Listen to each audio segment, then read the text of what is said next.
Lagos. Made in Lagos has one of the most diverse Question. Juice. Let me simplify this conversation for you. Let me ask you a question. All right, go ahead. Do you think Prince J has influenced Wizkid's sound? Or Made in Lagos? Yes, that's all. Or just Made in Lagos and that's all? Yes, No, now. like, That's Okay, let's move on. Let's move on. Emmanuel, do you think this sound started from Made in Lagos? It started from South Now I see why they say Wizkid FC. Let's move on. I consider myself a Wizkid FC, but you're choosing to wait. Nobody said about where it started. I just asked you a simple question. I think that question really explains everything that I was trying to say. Has P2J influenced Wizkid's career? Absolutely. No, that's a question for Lumsy. You said sound. Yeah. Has he influenced sound? Yes, his career is sound. Same thing. Has it? Yes or no? I think so. You want to follow up with children? As in, bro. Let's move on. Let's move on. Can we bury this topic? Any other thoughts and feelings about the top 10 this week? When are we getting Awolowo remix, man? I know Fido is still on the come up. It's still brewing up for something. I don't think we need it. It's not by force, to be honest. I swear it's not by force. That's not really remix. So I mean, if you want to remix, let it. Marketing-wise is by force. So what? Let it be a global artist. Actually, if you want to. Wait. You don't think exactly? Yeah. You don't think the song should be remixed? I mean, the only reason why I want a remix is for global reach now. Like at least somewhere for people. No, not necessarily. No, not really global reach. Like, just to keep the when I mean global reach, you know what I'm saying. It's just to get. I'm not saying I got to play the song in Helsinki. I'm saying at least UK, US, at least some Nigeria people will know the song more. You get, and some, that's what I'm trying to say. So who do you think would be the best fit for that song? Because I think at this point, Bonner. There's a Kiss Daniel version. No? Exactly. That's the only person I see that Bonner I can at really this point. Yeah, because Wizkid we don't have time for him. Wizkid his album is out. Let him go one more back. Yeah, and if Davido should jump, album, and if Davido should jump on it, we all know what's going to happen. Like. It's funny that you're calling Wizkid on a remix. I don't know why he did that. I mean, if Wizkid fit this song. No, wait, hold up. What did you want to say about Wait. Sorry. We're talking over each other now. Sorry, guys. I just had to chime in real quick. I'm using POS, so you can't mute me. I'm using POS, so you can't mute me. There's something called double mute. You will mute in Jesus' name. This app continues to amaze me, man. We should not be double. I've heard this before, but I just don't have it as a even as a co-host. I don't even have it on my side. But anyway, guys. You are speaking like you are pushing 40. Nobody has it. It's just a glitch.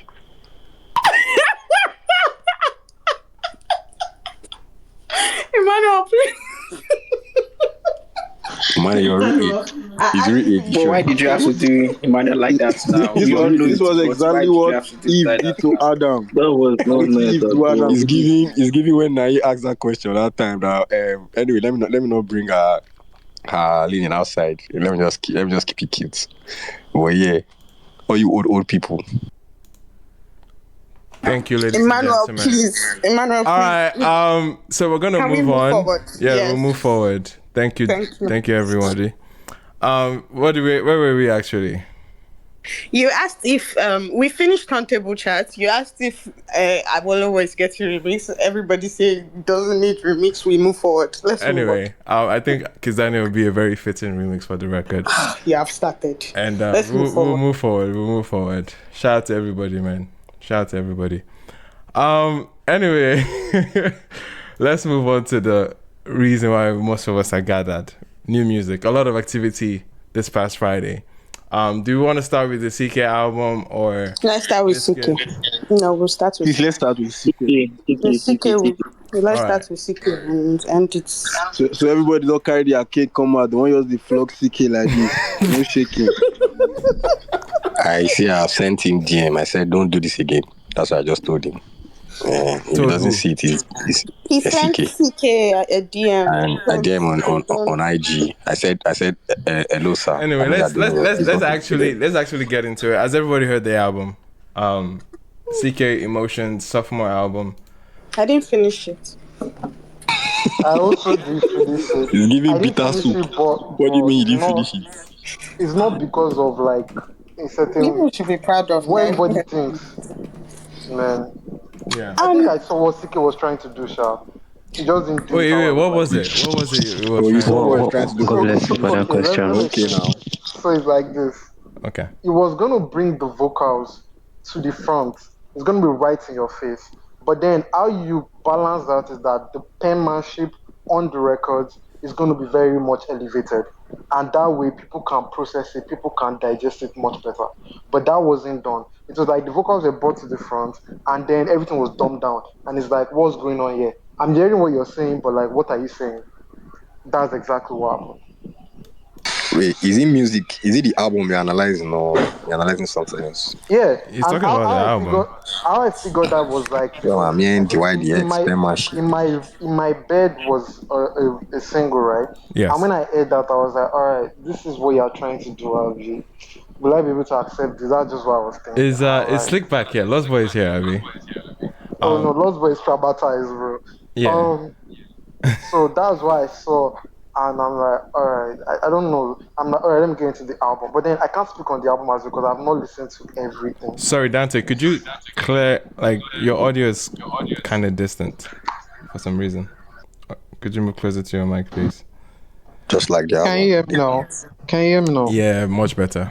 Much better. All right. So yeah, you didn't get what to do you every do? song. Yeah, I haven't been able to go through the album. Yeah. I feel bad about that. But Yeah, man. I can't speak on the album. Yeah, I think yeah, it comes back to feeling bad and feeling sad about the situation because yeah, it was another like one day type. Of course, that was like a different skill. I can't even speak on that. Is this one not worse? But Are you sure this is not worse? in terms of my disappointment, it's not as bad as the other one. But I think does this anybody one, have Nah, a this clip is of worse. when Ima This was is listening worse. to the song with Ty Dolla $ign? yeah, was man, like, I did not was finish that like, song. Bro, I did not died. finish that song. I know. Yeah. I died. In a nutshell, I know we're dancing around it, but in a nutshell, this album was tragic, to be honest. We saw not so good signs leading into it. And I think the worst aspect of the rollout with the singles, where we were noticing very, very cheap efforts made into crafting songs. A lot of even the production, that was the thing. And I think Lost Boy brought it up the other week when we were talking about some of the songs. Usually you would bank on Ckay's production to kind of do a lot of heavy lifting because his background as a producer himself, he's fairly hands-on with his production choices and the direction. Usually it would be the redemption or the redeeming quality of many of his songs. That's exactly what I was talking about. So the vocals, the words were doing the heavy lifting. Yeah. I understood what you said, essentially. Right. Yeah, I understood what you said, essentially. But one thing we noticed was just the lack of invention in his direction completely, just the lack of creativity. Every melody on each chorus sounded like we've heard them before. It had a very, very monotonous direction for all his melodies, and a certain unnecessary dragging of notes on some particular like points on the songs just felt quite unnecessary and made it very, very, very, very rough of a listen. And all the signs were evident in the singles, and it's unfortunate that it was even much more elaborate on the album. And it broke my heart for Ckay because I loved his earlier efforts, from Boyfriend EP to Ckay the First to Sad Romance, and especially what he did from a production standpoint with Sad Romance. I thought he was ahead of so many other artists because of that. How he was able to fuse like modern jazz elements to today's Amapiano like craze and still make it strong and compelling in an R&B setting. Vocally, he had great performances on that album too, and over here, like it was just the opposite. From the build up, we already saw the signs, and it's unfortunate that it got exaggerated on the album. One thing I can be sure on the album, at least one beam of light I saw on the album, were Olamide's efforts in the collaborations. I would say the Wahala song would stand out. The other song, I think it's called Vanity, was kind of underwhelming, but I would give Wahala as one of the stronger efforts on the album, and it was one of the stronger efforts from the singles rollout. Now, Addicted with Caveman, I saw a strong synergy with him and Caveman there. Caveman took the production on this one. They kind of simplified it, even though like a lot of the direction for the production was simplified already, was kind of minimalist, but it all felt like something we have already heard, and they didn't feel like they were really bringing anything new to the table because it was quite monotonous. But I think the pacing of the song Addicted with Caveman, and the fact that he was sharing the hook with either Kingsley or Benjamin, or one of them of the Cavemen, that led to back and forth, that led to like dance they were having on the hook. And down into the chorus, he was able to actually be more dynamic on the chorus, on his verses as well.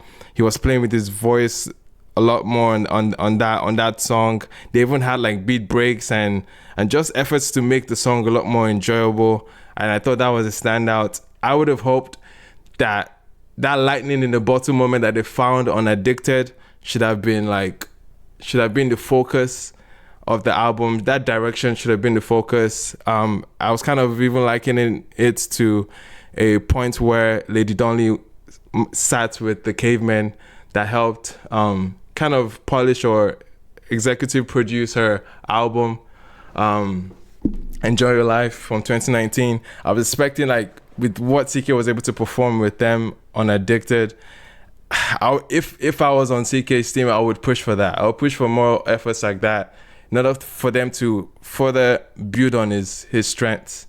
And that's just down to his ability to sing and just be able to almost have like a duet, like calling back to Come Close with Ira.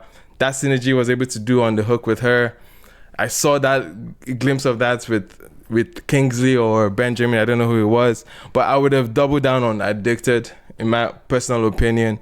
But regardless, the overall album saw a lot of very, very juvenile writing, man. It felt very shallow. It felt very like surface level, like all the Lamba you've kind of regurgitated as an Afrobeats listener. You were just hearing him just spew it on many songs. There was one particular run of lines where he was like, I carry something benzo, you find me doing 220 on Lekki. Like, we've already heard these things. Like, it just felt like it was just, I'm just gonna like half-ass every single song, like, and that was really painful for the album experience. It's literally the worst album I've listened to and had to get through from top to bottom. It's tragic, and it sucks to say that, but we were seeing signs of this, and it just further confirmed it. Granted, I was going in with like a slight confirmation bias here. And that's why I was making sure I'm not going in there just expecting the worst. I was hoping to give him more grace, to be honest. And to be like, what I got and what I received was far worse than I anticipated. And it's sad, man. It's sad. But any other thoughts on this album so far? Let's VJ Bonner talk, please.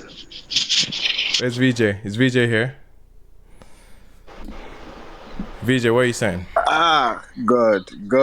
Why did you put me in this kind of situation? Oh my Lord, Ckay, God.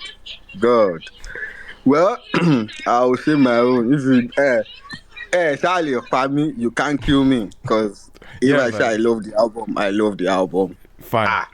Because thing is, I don't know what you guys. Maybe on that deal, maybe it is the canal that is moving me, or I'm the one that is moving the canal, but. At that moment while I was listening to the album, I was just shuffling through. I just played the album. I just felt relaxed, some kind of way. So I was like, I'm a kind of person that once I want to listen to an album, I just press play. more like when you want to listen to a record and you just press play. And I check, when you see the record, emotions, the artwork, black and orange and stuff like that. I was like, okay, fine, bam, first play. And I felt like at the beginning, I felt some like some inviting emotions and stuff like that. Just getting into the album, I could feel something like from the beginning, and at some point it was kind of shaking, but I was still feeling like, I was still swimming through the whole emotions and everything. The only part I felt like I got lost in the album is the one with Tiwa, but I was glad that the way he transitioned into the next song, it was really good. But for me, I loved. I think the album was just kind of. I think you guys are listening from a kind of different perspective. I don't understand. You guys have given him this standard. I don't. People just pity him. Pity VJ almost took off my head on the TL. VJ was coming for me. For it, I really love the album. I really love it. And I said one thing. I said, hold on. I said I prefer this album than I didn't listen to Sad Romance at all. What? For real. I can say it. I it is not in my. I added it before. I was like, I deleted it because I didn't enjoy the album. Album to watch the like the worst album I've ever heard. Sad Romance, and I said it online. I will say it again, Genio. I said that album is trash. I said this Emotions is way better than his previous album. That was for me. So you can't even come and tell me. There are reasons why I can tell you that the album is very, very, very, very, very good to me. Okay. Like I could hear what he was saying. I could feel the emotions in what he was saying. The lyrics, the calm, everything. It was just you feel no be emotion. You feel. Did you feel the emotion when he went? Wait, sorry, VJ. Wait, VJ. Did you feel the emotion? VJ, did you feel the emotion when he went? Like probably 3 minutes of being horny on the first like 3 minutes of the intro, and at the end of it, just sprinkled some emotions, just to make you like clear that you are about to enter an album. Like, is that what you're feeling? Is that what you're feeling, VJ? I enjoyed, for real. I just enjoyed it. I enjoyed the album in a kind of way. I said something on the time. I said this is the first time I'm going to be enjoying this album. Like I've never enjoyed this album like this before. I'm not going to lie about it. Fair. I've never felt something different about him. Like listening to his project. Okay. Even his past, I felt like it was just rumbling. What were your favorite songs? My favorite song, the one with hold on. The Rema with Tiwa. It has to be Vanity. Can you hear me? There was. Yeah, sure. You people are saying something serious. You people are not saying anything. Wait, I'm just waiting for VJ's favorites, guys. There was this line Ckay said. Ckay was like, who be that girl? I don't know him, but I won't know him. Sorry, I feel like DJ is trolling us. Wait. That's what I'm saying. That I see where to go. Sorry. Wait, hold on. Production point, real quick. Everybody meets. Sorry, Genio. Your mic, I beg. We're hearing a lot of rumblings in the background of your mic, please. Well, that one is not mic. I don't know what he's using, but that's not mic. Making that they calm down. Sorry, VJ. While VJ remembers which part. VJ, do you remember your favorite part of the album? He doesn't remember. Because he's calm down now. You say now that one I want to put for head. You know how many songs I listen to for Friday. Now that one, you know how piece of my heart. Okay, so nothing stuck to you then. Or like, was there a song that stuck to you? My favorite song on the album is Falling. Ima, please, can I just ask VJ one question? Okay, Falling in Love. Just one question. VJ. What's happened to your dealer now? What's they happen now? This is not the VJ. The question I want to ask him. We change the dealer for you. We change them. Guys, it's okay for VJ. Can you let me express how I love this album? What will be your own? Yes, if you don't like the album, leave them, no play them, they no force you. The guy no release them for no, you. yeah, No be all absolutely projects you guys correct. they like. You guys need to have this thing. No be everything you guys they like. You've given your opinion, you don't like it, you like this is take be. Leave it alone. I'm with you on that Me point. that I like it. Exactly. My favorite song is Fall in Love. And there's one, the thing is, I'm not, the reason why I said I really don't put the name of the songs on the or like on my head is because I know be that kind of person who they put out songs, the name of songs. I guys go your album back, go they check them. I know if they lie about that one. All right. But there's one other song, I think Ride or Die. There's a part he was doing in the beat where he was doing. Oh God, you guys should go and listen to that album again. I don't know what else to say, but me, I love that album. That is what Fair I'm enough. going to say. That is my own submission. Fair enough. All right, no problem, man. Thank you so much for that submission, VJ. I know Junior wanted to chime in as well, but I'm hoping his mic is much more stable. Junior, did you want to go? See, is it better now? Yeah. By the way, Junior, we were missing you last week for a conversation. What conversation was it was that? It was the Thames one.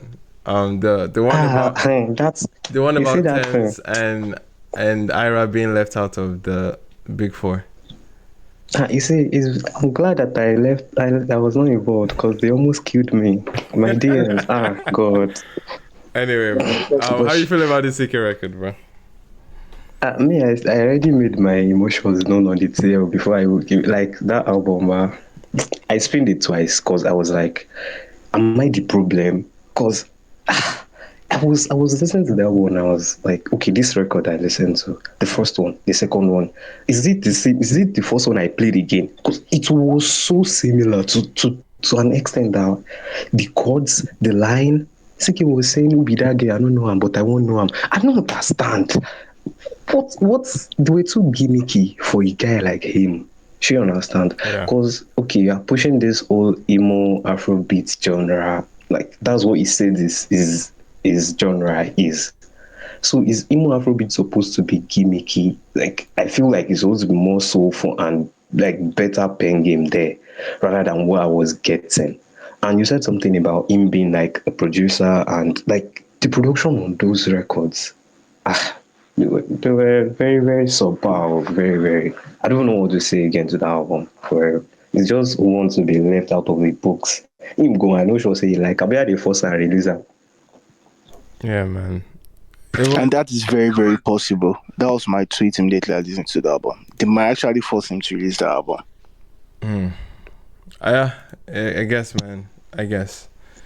Anyway, thank you so much, Genio, for that. I know 9V, you had your hand up. What's good? I'm good, brother. How you doing? We did. Alright, happy new week to everyone. On Ckkay's album, you see the thing is, I might not be right though, but I think on this space, I'm like one of the fairest person when it comes to rating projects. At least I try to see things from the artist's perspectives. Maybe because I've seen the process creating. I worked with artists, and sometimes, especially on projects, the song selections can be so tedious and it can be so confusing. 100%, the decision is not even on the side of the artist, and nobody knows who is your A&R, nobody knows who is your executive. You are the only name on the project. You are the one they are going to tag. But you see, on this project, I feel like Ckay is searching for something. He couldn't find the thing, but it was time to put out a project, and just had to release what's available. You see, the problem with when you have a global what's it called now? Global song that has really blown, and you don't have the right team with you. It's really, really bad for an artist. And I will explain this way. When Ckay's Love One City really did well, for those of us that are following Ckay, that's not his best song before then. I mean, there was Down to Folk, there was I Like to Party, there was this song he did with this man's son, Barry J. And about Morayo. So Ckay has had good songs, but fortunately, great songs for him, Love One City blew up. And all of a sudden, Ckay stick to that sound, which is beautiful. I mean, he even did it again with Emiliana, he did the same thing again. Emiliana had over 200 million streams on Spotify. I don't know how it's performed on other streaming platform, but I think the last time I checked, it's almost 250 or 270 on Spotify. So that means he did it again. I mean, and one thing I always say is that if you've done it once, you've done it twice, it's not a mistake again. You know what you're doing. But since 2022, this is 2024, and you're still trying to find another each record with the same sound. Bro, it's high time you give us the Ckay we used to know, the Ckay that would tell us the storyline from the beginning of the song. But right now, it's just lazy writing, saying the same thing over and over again. The punchline, or should I say, the rhymes are so weak, and you don't even know if this is an upcoming artist or if this is a guy that's written a song that it's not the Ckay we used to know. And I feel like it's because he has had an hit song with Love Wants It, and he's trying to find another hit song with that same vibe, with that same line again. That's why you do projects with Tiwa Sign, Cavemen, and brilliant musicians, brilliant artists, and every single person I know on the tier. I think I've only seen two, because after that project, immediately when I'm listening to a project, I'll go to Twitter, search wherever to search for the artist to see what people are saying. Bro, nobody's saying anything good about the album. Nobody. That particular night, nobody's saying anything good.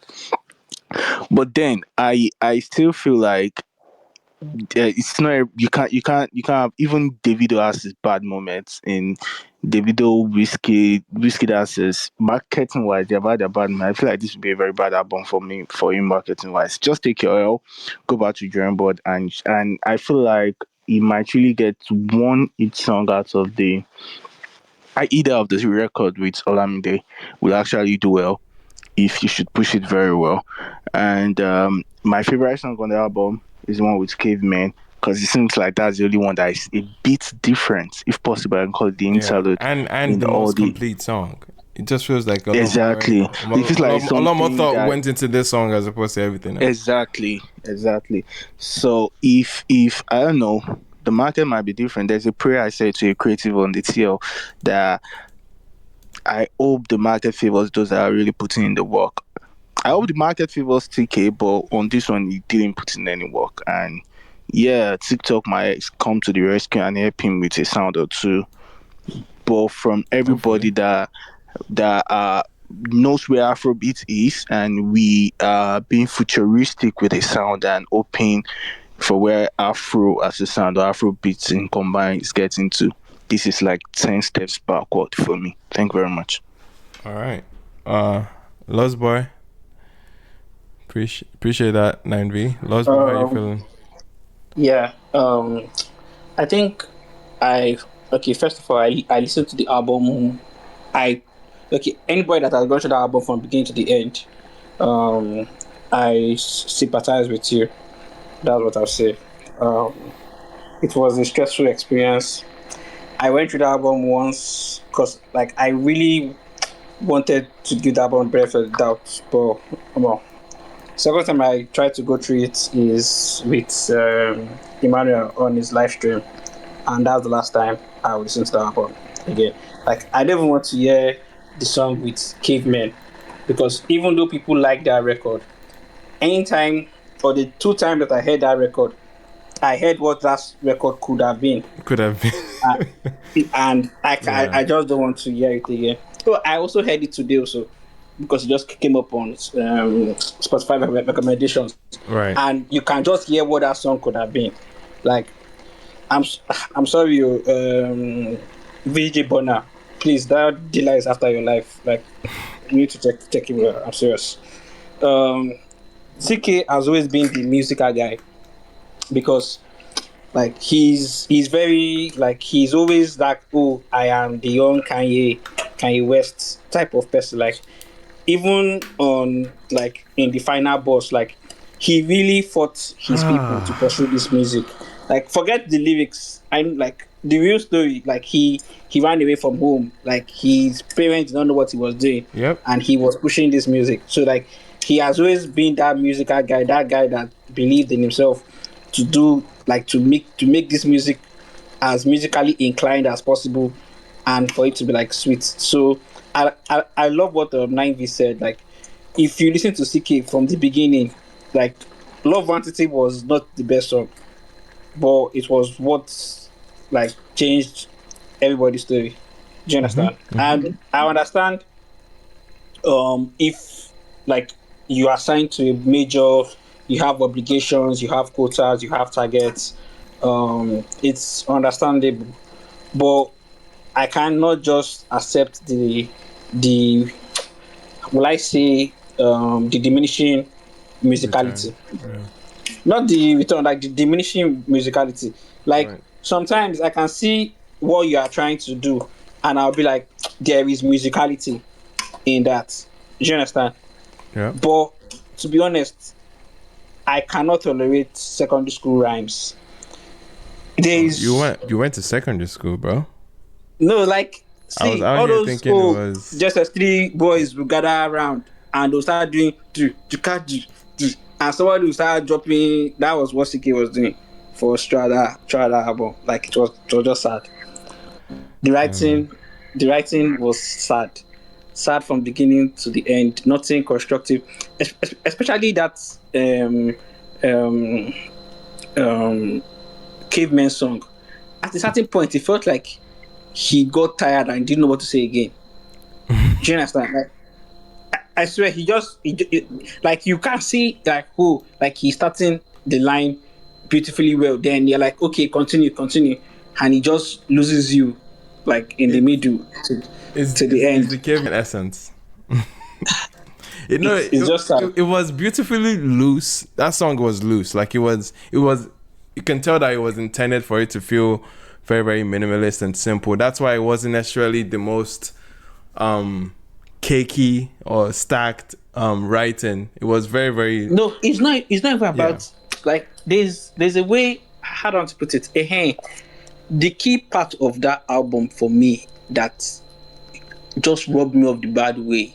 I don't know if it's me, but CK's voice and delivery was very annoying. Yeah. No, it was especially when he was dragging notes unnecessarily where you didn't expect notes to be dragged. All the hooks were just dragged, like, and just dumbed down to the point where it feels like spoon feeding. Hey, this is the hook. Like you're too dumb to recognize where the hook is. Let me drag the note here for me to emphasize that this is the hook of the song. And I was like, it was just so like mind numbing the entire time. But yeah, to your point. An example of that song, of that thing I just said is It's True. Yeah. Oh, I want you to know it's true. Yeah. That's like, God, Jesus. And then the delivery. God help us. God help us. That wasn't helping, man. I just feel sad because I feel like this should not occur. Yeah. Because there are great people like working and doing good things. So like, I don't think this is good on anybody's CV. Yeah. If this song eventually scores a TikTok hit, I think their marketing people need promotions, double if your salaries, because they're about to work their ass off. I'm telling you, like, they're about to do wonders. If any song of this album ends up doing 200 million or 200 million streams, I'm telling you, like, they deserve all the thanks that's in the world. I just want to say, finally, like, I hate that emo Afrobeats tag. I've hated this in Sad Romance. I hate it now, and I will continue to hate it because, please, CK, that is not you. Like I want everybody to be serious. To be honest. You see, I think it's nice for artists to evolve. You know why I'm not going to appreciate your opinion in this CK matter? Why? Is because this thing that you are saying now about this album is the exact same thing that we all said about Sad Romance. No. But you called us. That's false. That is entirely false. We insulted. I don't think Sad Romance it wasn't every. One thing's first. I don't think Sad Romance was as One, it wasn't everybody that was saying anything.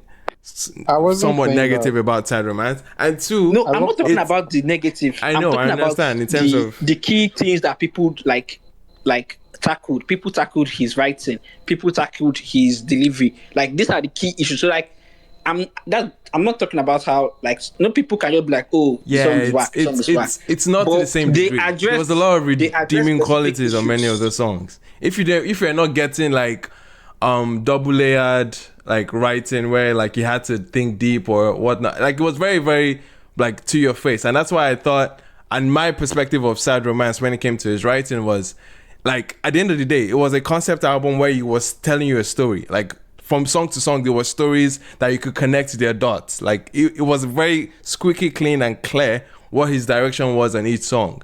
Like we're not necessarily expecting the most witty or the greatest metaphors. I don't think he's that style. That's not his writing style. And I'm even judging this album based on what his writing style has been established in Sad Romance, where it's very, very like he's literally giving you details of the day-to-day and the step-by-steps to paint the picture vividly. And I think, my transition to that was effective communication of what he is exactly trying to send across. And I thought that was good.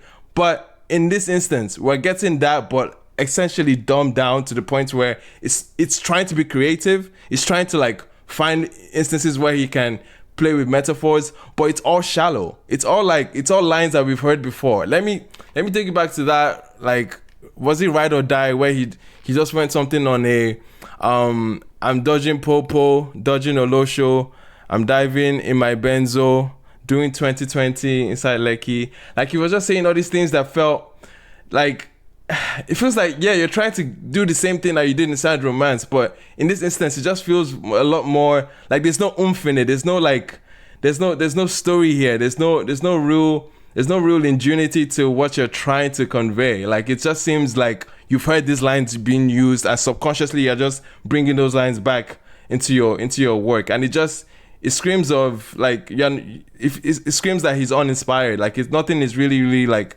pushing him to write these songs. It just feels like he has to fulfill a quota. He just has to get a song done. That's why everything just feels very like shallow, essentially. I listened to Boyfriend after the first listen to this album because I wanted to be like, was I crazy before? I had to confirm.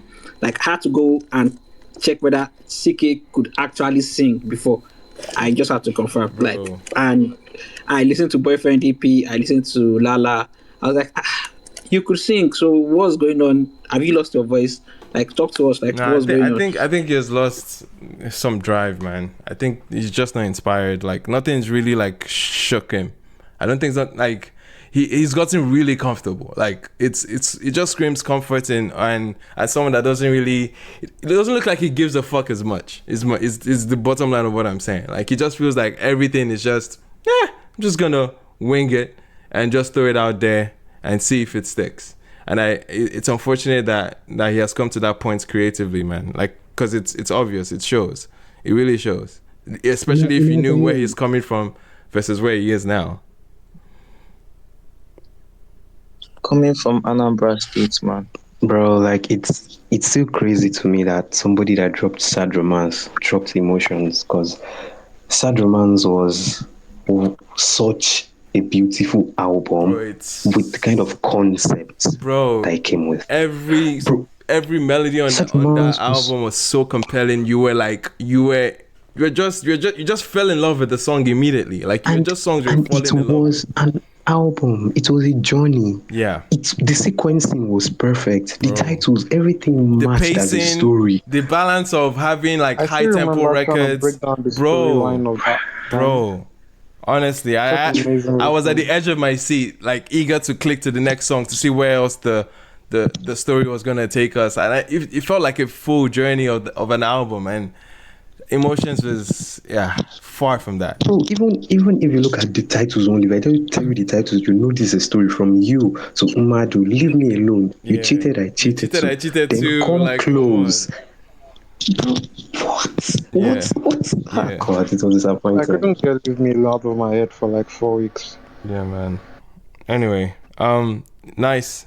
Did you get a chance to wrap it up for us before we move to other new drops? Okay, no problem, no problem. So like, what I feel is that from the albums we have gotten this year, from the quality of albums we have gotten this year, this is by far one of the worst I've heard.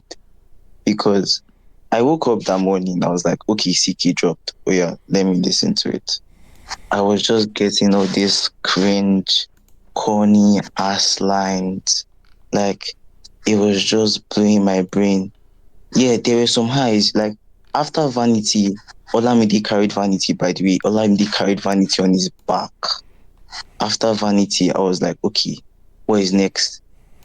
The plane just crashed. I was just like, I think Vanity was the second to the last song. Then after that was the last song. Yeah. And I was like, okay, let's see if you like conclude well. But I don't even know what to call that last song. So like, I don't even know what to say because everybody has said it. Oh shoot! I think we lost you there. We lost him, but the plane just crashed. It's a very interesting choice of words, man. Wait. They use person body of work they compare to plane. Why your space? Why no go crash? No worry now. VJ Bonner. You get the No metaphor. credibility for VJ, you. don't vex. Further notice. Same with VJ Bonner, we don't want to hear from you. To the album. Further Further I will listen to that for this. I'm VJ, genuinely no, concerned. I have to Listen. listen. I don't want to hear from I you. swear, I'm Can genuinely we concerned about stop? Can we VJ stop? I'm Pouncing on him, concerned. I I'm beg. serious. I'm VJ serious. Bonner, we don't want to hear from you. It's No. crazy. Ima, I have We need to something to stop say. No, this, free please. VJ, man. Free VJ. They give everyone the license to enjoy the album they enjoy, bro. I'm sorry, someone want to say something before we move on? Yeah, I just want to say something I about think we've taken so the much album. time on this. Yeah. We're moving on, Lumsey. We're good. Yeah. I just want to round up with something. Yeah. I don't know if it's possible when we are analyzing projects on this space, we should get the executives that contribute to the decision making on albums or on projects. Because to be sincere, at the end of the day, if the projects to do well, they will come out on the TL to praise themselves and all. But when the project is not doing well, only the artists will be the ones to take all the blame and all the backlash. No. Trust me, a lot of it is extended to I have people a around question. him. I have a Sure. question. I have a question for him though. When you score a goal as a team, you celebrate. You then score, do you celebrate? What is going on? You see, the thing is, Which kind of analogy be this? No, because which one is Wait, when let me say something. obviously when Let me say something tanks, the people that made it tank will not come out now. I don't understand. It's when everybody guys, now. I was even going to so use like, this point. I was even going to use this point Let to me say wrap up. something. Okay. The game is the game. 9V. That's what it is. 9V, just quick exactly response. BSH. I was in a meeting with one of the top A&R in the industry recently, and she said something like one of her best projects out there, or one of the best projects she has A&R out there. Nobody has come to interview her to talk about the selection process. Even when they want to talk about the selection process, they would rather go to the artist. The artist will give interviews about the selection process. How I was the one that convinced the team that okay, let's put this one there, let's put this one there. Right. I feel like sometimes they start taking the glory and the fault also. The ecosystem should allow them to take the faults, and because whoever it is that arranged this project for CK deserves to say something about it. What was the thought process?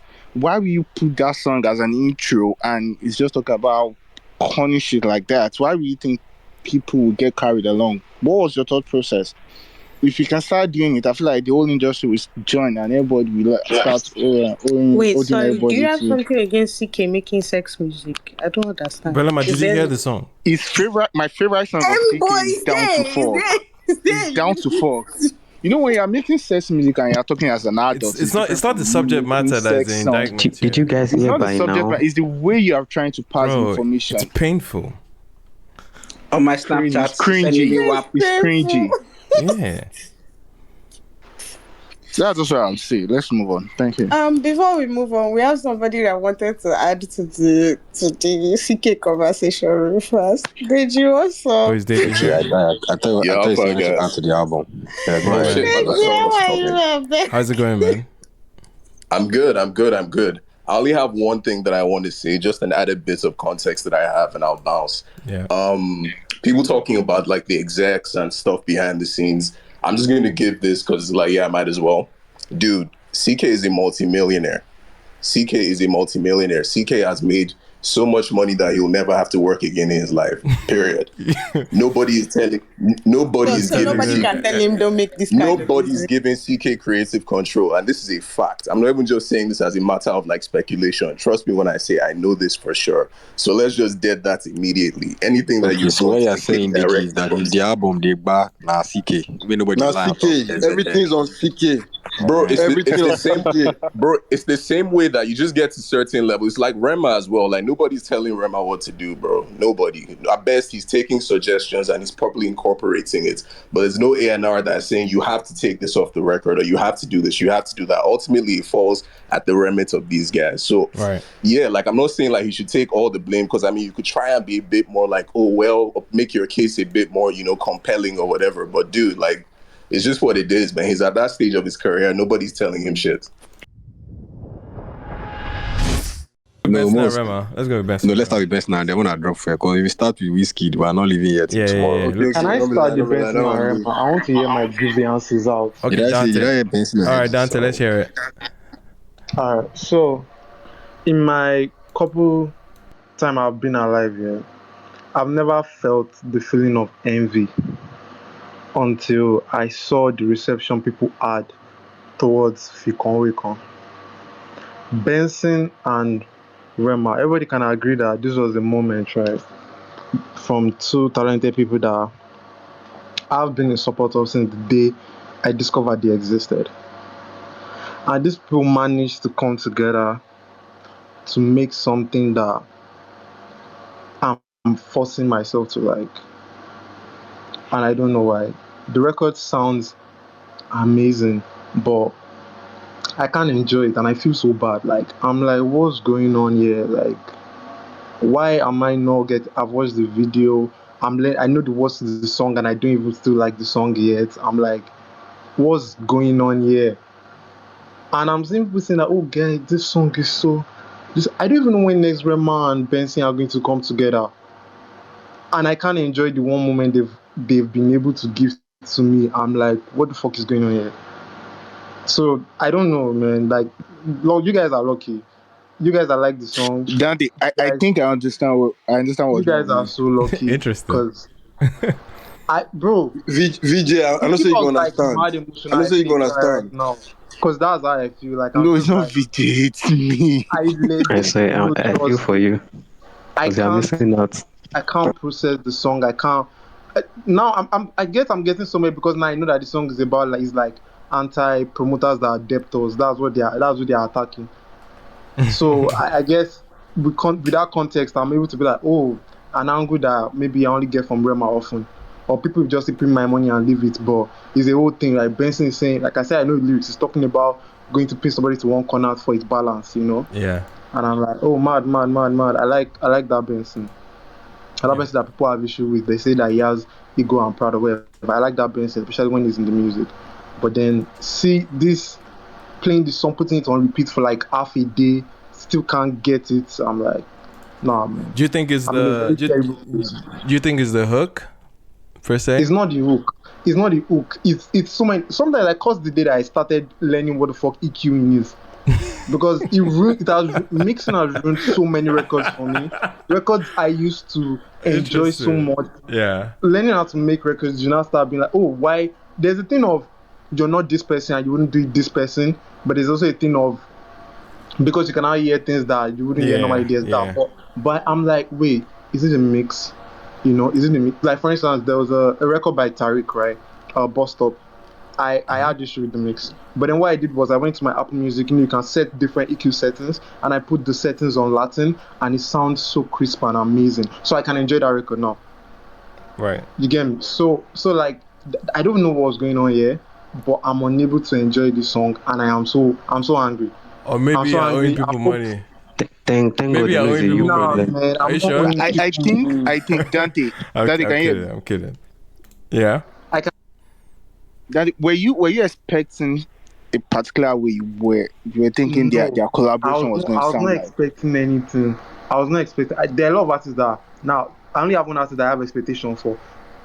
There's no artist that I really have expectation for among these guys. So when they come, I'm like, oh, what are you trying to do? That's my thing. What are you trying to do? Let me Right. enjoy this. I allow myself to actually enjoy things. So Right. when I got this record and I was like, what's going on here? Okay. So that's my standpoint right now. Okay. It's not a bad song, don't get me wrong, but I'm unable to enjoy it, and that genuinely does not make me happy. Okay. Any other thoughts, or anyone aligned with Dante on this one? I just want to say that this record made me realize that Rema is far above his peers. Interesting. How did you get that from? I'm curious. Oh yeah, you mean like his just- performance in his verse? His performance in this verse saved this record. I understand where Dante is, but for me, whatever Beyonce gives me, I will eat. Apart from that, his album. Whoa. But this one, because Rema was there, it was easier to digest. I just want to say that right now, Ashake and Rema are the only people that you should be comparing with each other. The other people, and Omale, yes, Ashake, Rema, and Omale. Lost Boy. Same Rema. Lost Boy was about to. Lost Boy was about to glitch. You know, go serious. Anyways, No, like, let me. so like, Lost Boy was when I about to mean glitch that- and not mention on my name, man. No. I wasn't going to Until he glitch. cut So himself. like, apart from those three people, the others can be fighting themselves. Okay. To be honest.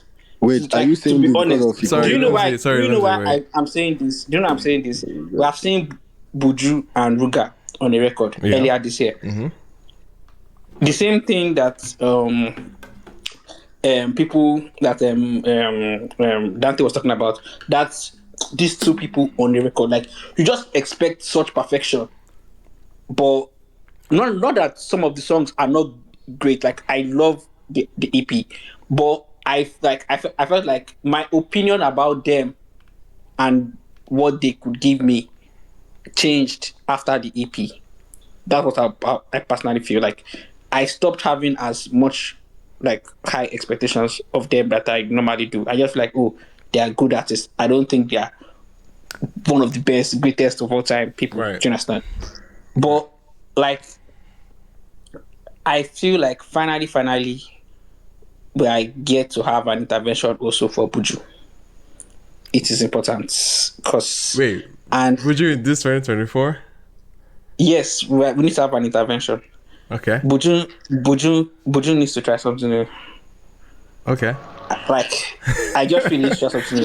Okay. Because, and I also feel that they should take thieves far away from him as much as possible. Also, because the influence is so overwhelming. Like, Okay, that's a different topic. no. So like, no, Yeah. you don't understand. Yeah. Like, when I mean the influence is so overwhelming, is that Taves is like the beginning of his career. Like, Buju is 4 years in. I was spinning spiritual and learning today with outside. Like, I was like, this 2020, like, this is really 2019, 2020. So like, Buju is at that like stage. Buju and Rema, they are set now. Yeah. Yeah, Roughly, like, yeah. So you get me. So you get me. So like, Buju is like at that apex point, but you can see, you can hear Dumebi, and you can hear How Azaman. is Buju and Rema set? Oh yes. You okay? So okay. Are you talking about Wait, evolution? Lost Boy is talking about Oh, evolution, God. basically.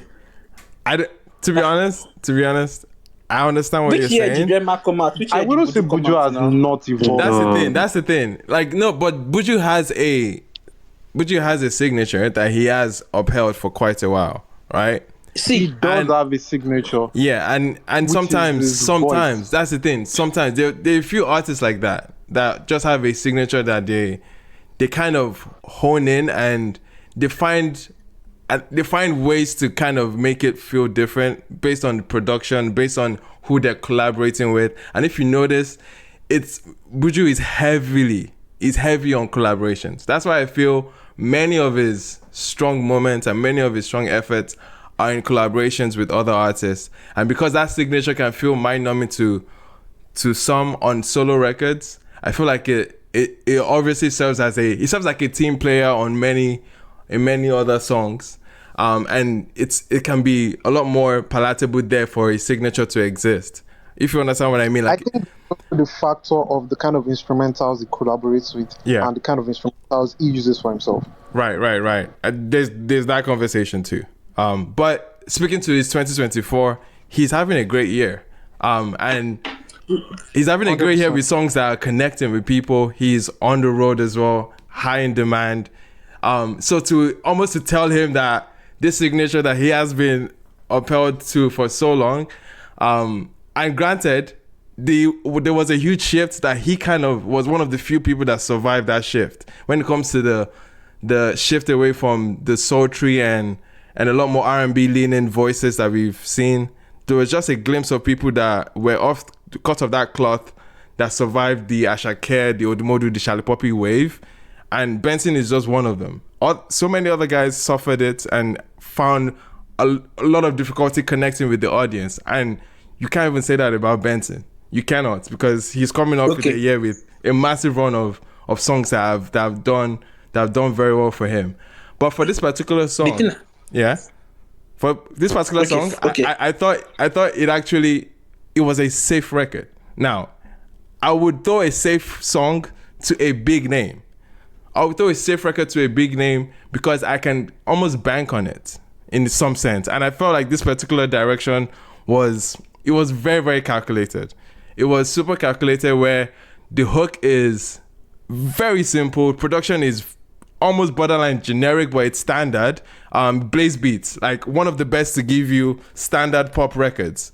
And he was the one that was behind this, had the whole arrangement, had the whole structure that just felt like it was going to be a hit. And throwing a Rema feature on top of this was just almost another guarantee for the song to perform commercially. And to be honest, I think it's going to hold weight commercially for Buju, and I think it's a good calculation. Is it his best song? Absolutely not. This is a single. This is how you roll out whatever project. You actually make singles, and I think Benson made a good single here. In all the calculated ways, I think it's a good single. Now, I don't think it will be even the best record on any project you can follow up with. On the other hand, because I think the hook can be a lot more eventful. But regardless, it's a song that is very calculated, and I saw it as that, and it made sense why he threw all the budget behind the video, and he has a name like Rema on it. It just makes sense that this is the song he's doubling down on for it to have a primary artist credit for. You know what I mean? Because he has had a good year with the collaborative effort with Ruga and features as well. And so it's nice that he's actually rolling out and kicking off whatever the next project is with this song. Okay, let me just conclude. Yeah. First of all, this is my personal bias. Right. This is the way I take creativity. I like evolution. Right. If Rema had done the same Wave and Roses Part 2, I would have clowned that shit. Even if a calm down would have come out of it. Okay. That's just me. Okay. I love a Kanye West. I'm a Kanye West fan. That's just me. I want to be entertained. I want to discover new things. Like I just want you to explore everything that you can possibly explore. And when things get pop for me is when things get calculated. Mm-hmm. When they try to do 1 + 1, it's equals to 2. And to be fair with you, if Omale does it, I will come and I will clown him too. Omale does it though. No, but what I'm saying is that what I'm saying, Omale's one is different, please. But Omale does exactly what you're saying. No, what do you think? What do you think? Omale does it. Okay. Omale's way is different, but the one that I can know that Omale did very well, that in that same note that I don't listen to, is that one call. And I like that song. I defended it when it came out because people will have clowned me. But now I can come out and say I like that song. Anyway. But like that I'm saying, like that's my own personal bias, and that's why I feel like Benson needs to evolve to hold me. He might I'm not important to the grand scheme of things. These people are multi-millionaires, but for me, for what I envision from what their artistry should be, I feel like they can be more. And that's why I respect Rema for his For the shift. No matter what anybody can say, it takes balls to do that. It takes confidence. It takes risking your career, because it was like, forget the marketing behind it. Like, your career can shift. People that have been looking at your downfall for the longest will come out and clown you so bad. Like, it's anything can happen to you. So it takes a lot of confidence, a lot of belief to change what you know is bread and butter. Right. And even you say the record is a safe record, but Rema's verse on that record is anything but safe. We know Rema can give you a pop verse. Like, we know Rema can do a calm down. Do you understand? Yeah. Do you understand? So, but Rema's delivery on that is what people get to the album, to the song to wait for. I'm telling you the song. Like, the chorus is the chorus is a good chorus. I'm not like. Can I speak to that? Yeah, the chorus is a good chorus, but you can come to the pitch and complete passes. Yeah, that's all. You didn't score it. You didn't assist anything. You didn't do any rabuna. You didn't do it. You just came. You passed to the back. 95% completion, and you left. That was what it was for me. Like, Buju can do better. I'm not even trying to cap. Like, it was just a normal day for him, and I want to be amazed. So, gotcha. But I still spin the record though. Rema, I know I've taken time, but can I just say one thing? Yeah. I've not given up on the record. And one thing, if I've learned from this space, is I think it was Tag that said the idea of hearing a record where like the environment where was it's made for, yeah. Yeah. So I think if I can experience it in a certain space, I might connect. Yeah, like outside, I might connect. So that's like the next thing for me now. Okay. Yeah, Lost Boy. I definitely hear that. I was going to speak to the dynamic of verses like that. I think with how verses are structured like that, it's set up to be the anchor. It's set up to be like the winning point of a song. You're hearing the same artist on the hook, on the verse. Usually the opening verse, you hear them on the hook again. There's a certain joy your ear gets just from hearing something else, and that's what helps the dynamic of a song. Like, you're hearing a new person, you're hearing a new verse on it, and in many instances we saw that with Burna. Yeah, we saw that with Burna's run of remixes. I mean, usually I'm saying typically, like, that verse it's positioned to shine. It's positioned to really win over. I know. Yeah, I know. But the issue is, we all hear Benson on features, right? Yeah. They always call him like the feature guy, but he's the feature guy because he's the one that is dominating. Like, when people get to the song, because he's on the chorus. Yes, like Benson's he's typically on the chorus. I'm not talking about the chorus. I mean, like, Benson's part is what people enjoy. Like, if you talk about mood, if you talk about Moody was on the chorus. Yeah, like, but what I'm saying, Nice was on the chorus. But the first, like, when you talk about Do Me Nice, the first thing that pops up to your head is Benson's chorus. Right, because that's the anchor of the song. Now, this song, do you think that Benson was the anchor of this song? In the anchor of this song, I don't think so. That's my problem. That's my problem. I mean, I understand that. I'm saying, but Lost Boy, but the reason is different now. I'm saying, no, you don't understand. I'm saying he cannot be different. Is it different because it is Rema? Lost Boy, no, not necessarily. Anyway, but let it get to my turn. Let it just get to my turn. My own talk is, it's like, for it to be different because it is Rema, just shows that Rema is right above his peers, because he gave way for him when I expected a back and forth together. Oh, okay. So you wanted a back and forth, right? Back, like, fight back.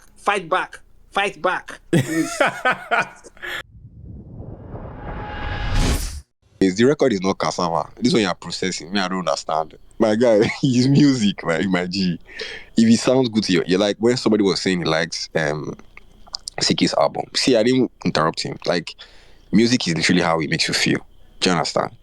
there's a reason why all these guys have a fan base, right? There's a reason why, like, I even love the fact that, sorry, I don't love the fact, but it is probably a good thing that Nigeria is not doing well. So we have a lot of Nigerians in diaspora pushing the culture.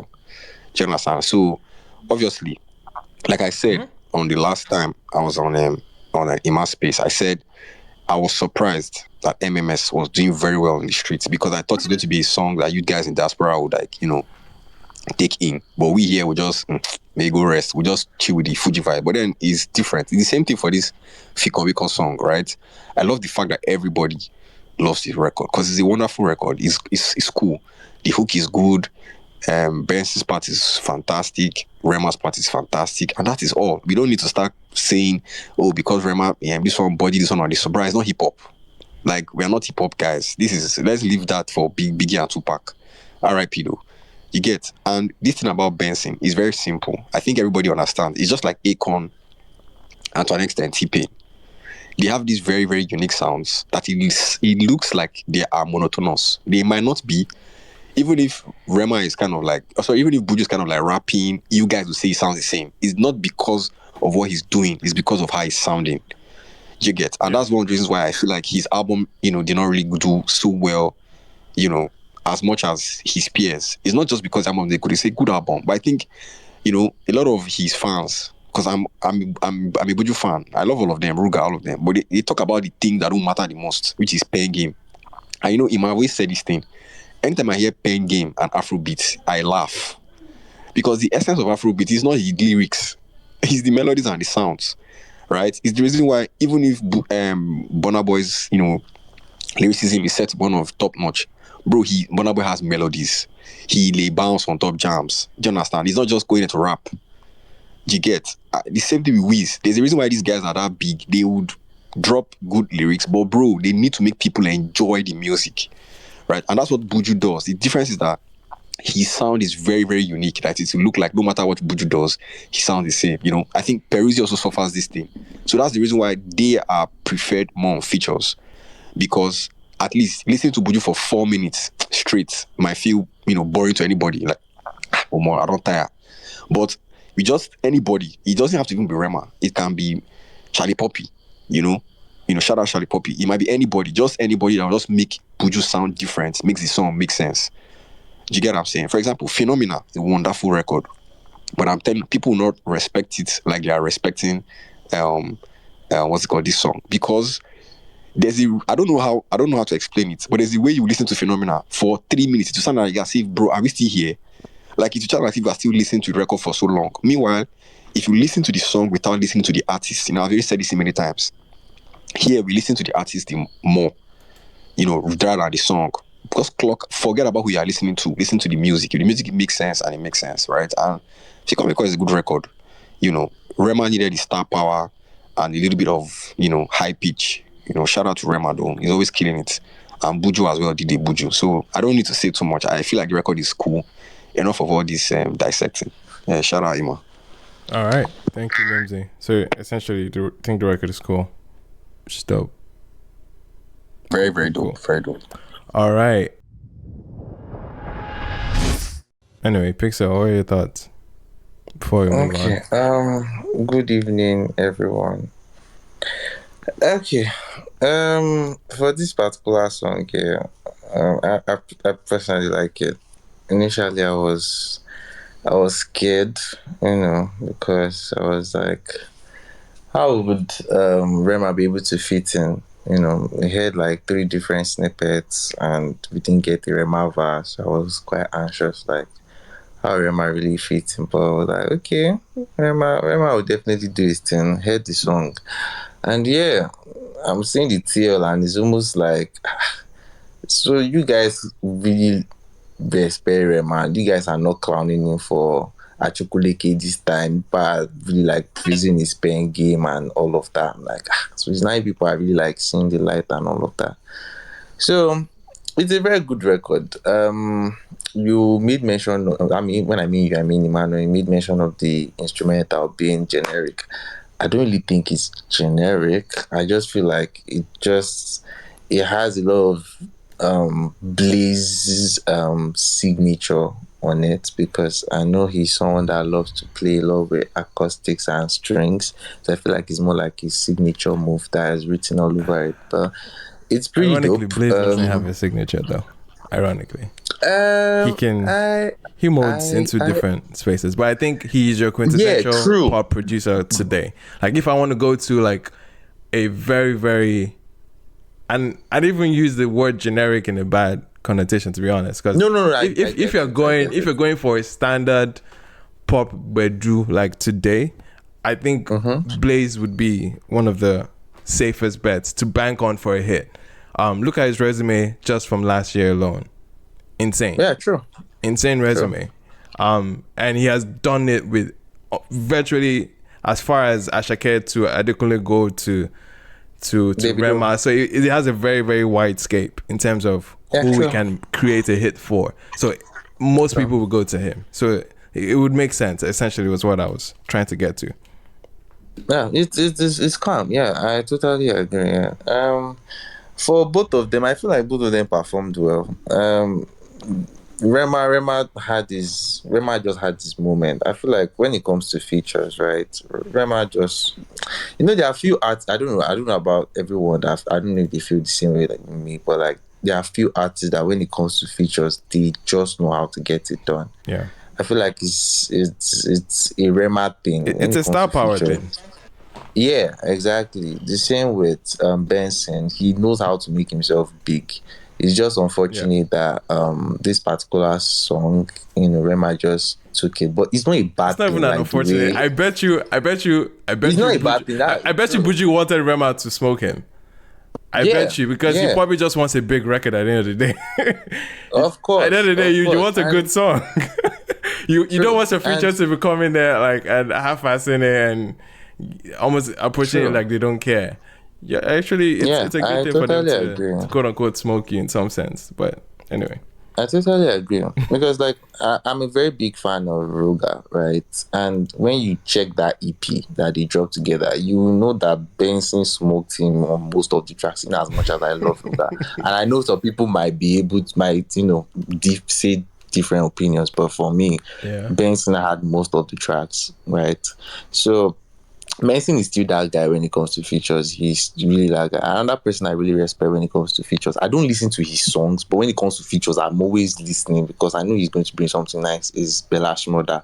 I don't know about any other person. Nope, you're not wrong. I feel Bella down on features is just insane. I don't know how he does it, but I just love listening to him on features. Yep. So yeah, it's a good track. And that's another signature artist. Like he said, I feel like people sometimes they over think it and try to read so much meaning into it. If it's a good song, it's a good song. If it's not, it's not. I don't really think it's that deep, right? But yeah, it's calm, sure. That's all I have. Appreciate it, Pixel. Any other thoughts on Fikon Rikon before we move?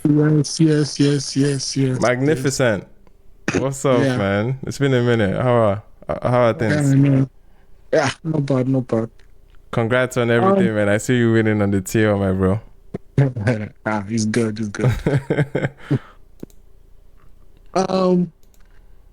I came into this space because of Fikon Rikon, and I was like, okay, this song. Because when I heard this song a few days back, I was like, on this space tonight, everyone is going to share the same sentiment as I do, and my sentiment is no notes.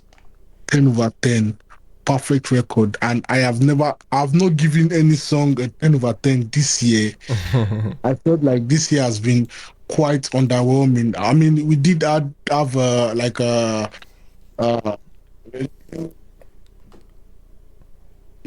momentum towards the middle of the year, but I felt like I have not really enjoyed any of the songs that came out this year.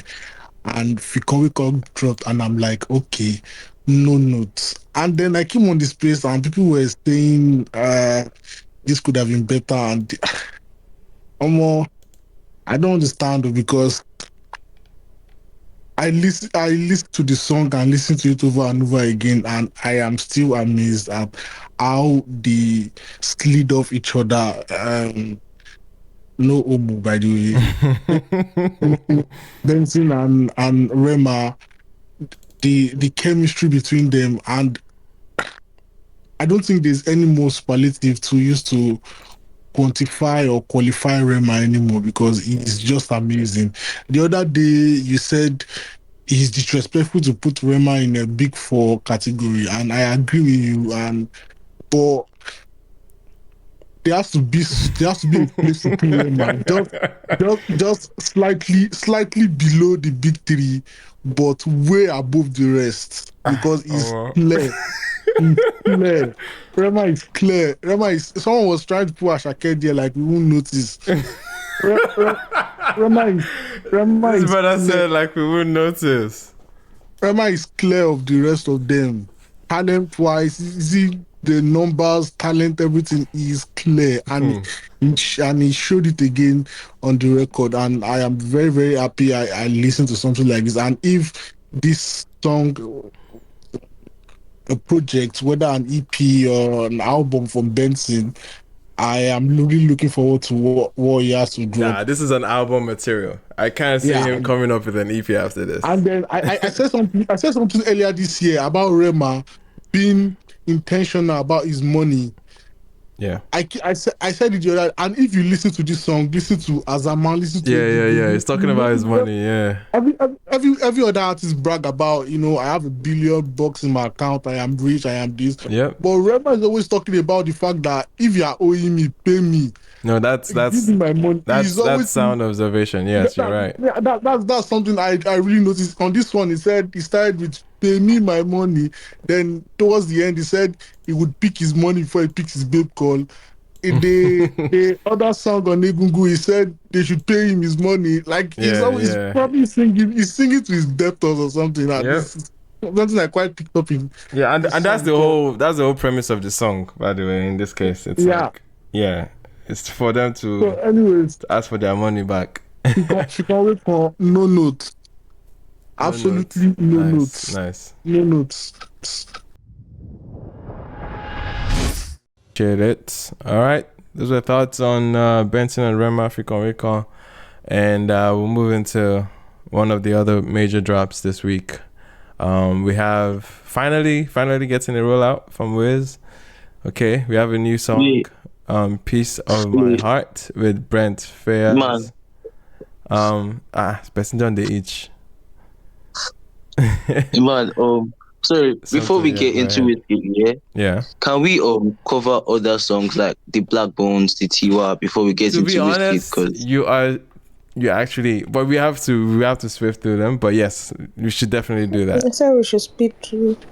No, you're right. There've been other drops. I was trying to get this ones out of the way, but since it makes sense because I think the Wizkid one can overstay its welcome. I think Wizkid can be last because everybody's gonna be a lot of thoughts in that one. Anyway, you're right. Anyone care for Cade's Orobo?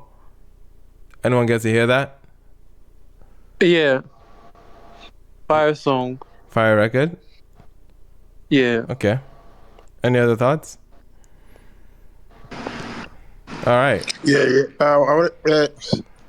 My network has been fucking me up since, man. Can you guys hear me? Yeah, we can hear you.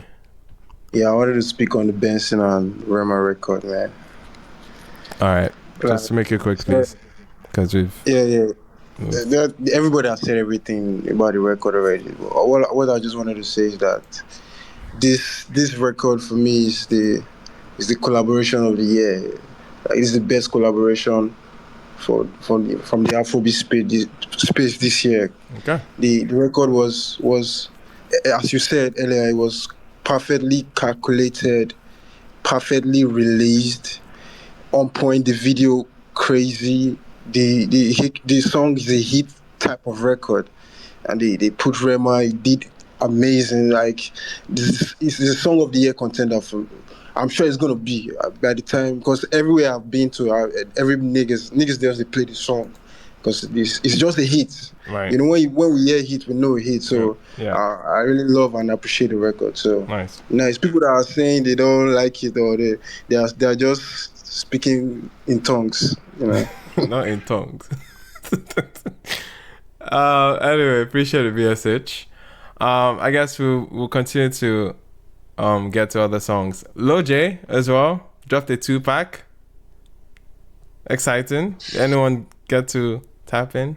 Lojay, Falling and Unleash. Amazing 2-pack record, man. Amazing 2-pack. He did good on those records. Unleash and Falling. Which one are you gravitating towards? I think I spin Falling more. I spin Falling more than Unleash.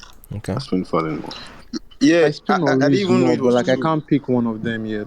Gotcha. I can't remember who said this, but the person that is breaking Lojay's heart needs to continue. Like, we need more of it. We really need more of it. Oh man, pray for Lojay, man. Yeah, but I enjoyed the 2-pack. Obviously, there was one obvious safe record, and there was one that really got to see him be in his a lot more, let's say, a lot more darker edgy side to him. Fallen was a standard record, P Prime produced, feels like a hit. It's definitely packaged like one. But Unleash has that dynamic of it feels like Billions, but with a better structure, I believe, because Billions kind of had a very, very long-winded intro, and I get that was part of the theme. But this had a very similar intro to Billions.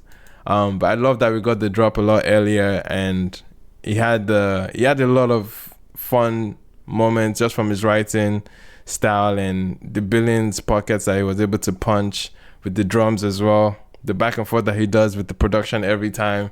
There's always a beat break or one elaborate point in the production that is obviously like helping him and supporting him. So I really enjoyed Unleash because of that.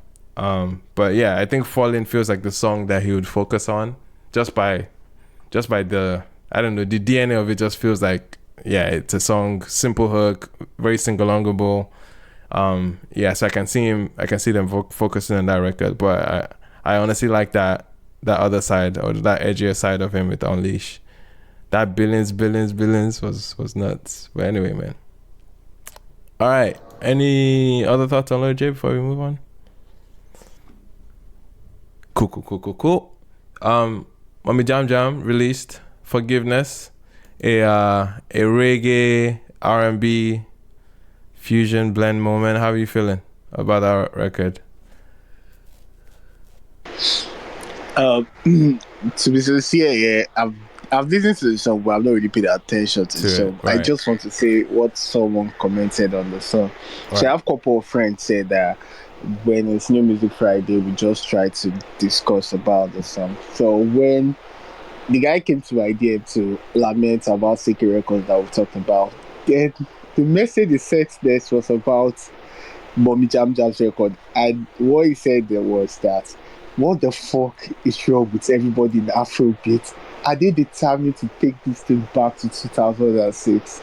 And it was very, very funny to me. I don't know what Mommy Jam Jam did on that song that makes him, because it was so big that it makes the scream like that. But then I just wanted to listen to what people have to say about the song. But me, I've listened to it like 2 or 3 times, but since I really don't pay much attention to anything about the song. I can't even remember any single melody or lyrics about the song. Right. I heard the song. I don't think it's a bad record. It just doesn't feel like a single. And we've been seeing her almost like, even from her collaborations in some instances, but her selection choice of singles has been quite underwhelming. And I think she's not necessarily paying too much attention to the current soundscape. This doesn't feel like a song I'll throw a lot of weight under. Like, I think she has a video for this. It has that American actor as well in the rollout. It feels like there's a direction for this song, but to be honest, I don't see that, except if she's really, really trying to pick up on the R&B side of her brand lately, then sure. But to be the Afropop star that she is, I don't think these songs are really helping to hold weight for her this year. I thought the album that we got, or at least the soundtrack album that we got last year, had a lot of hit material on there that she could have focused on, but obviously she's moved on from it with this release. So I just feel like, yeah, whatever decision making or the banking into, or decision making on which song to focus as a single, I don't know if it's the best for her pop currency this year, but it's a nice song. I kind of doubt it. It's a nice record. Almost the reggae parts kind of felt unnecessary at some point. It felt like just a simple. It felt like it would have been a simple R&B-esque kind of drums or hip hop subtle drums would have helped. But she went with the reggae direction, which was okay, but it didn't necessarily feel all too necessary. The song doesn't stand out as a single, of course, but it feels like a strong deep cut on an album. But shout out to Mommy Jam Jam, man. Hopefully she connects with something for her pop currency, I would say. But yeah, that's where we are with Tiwa.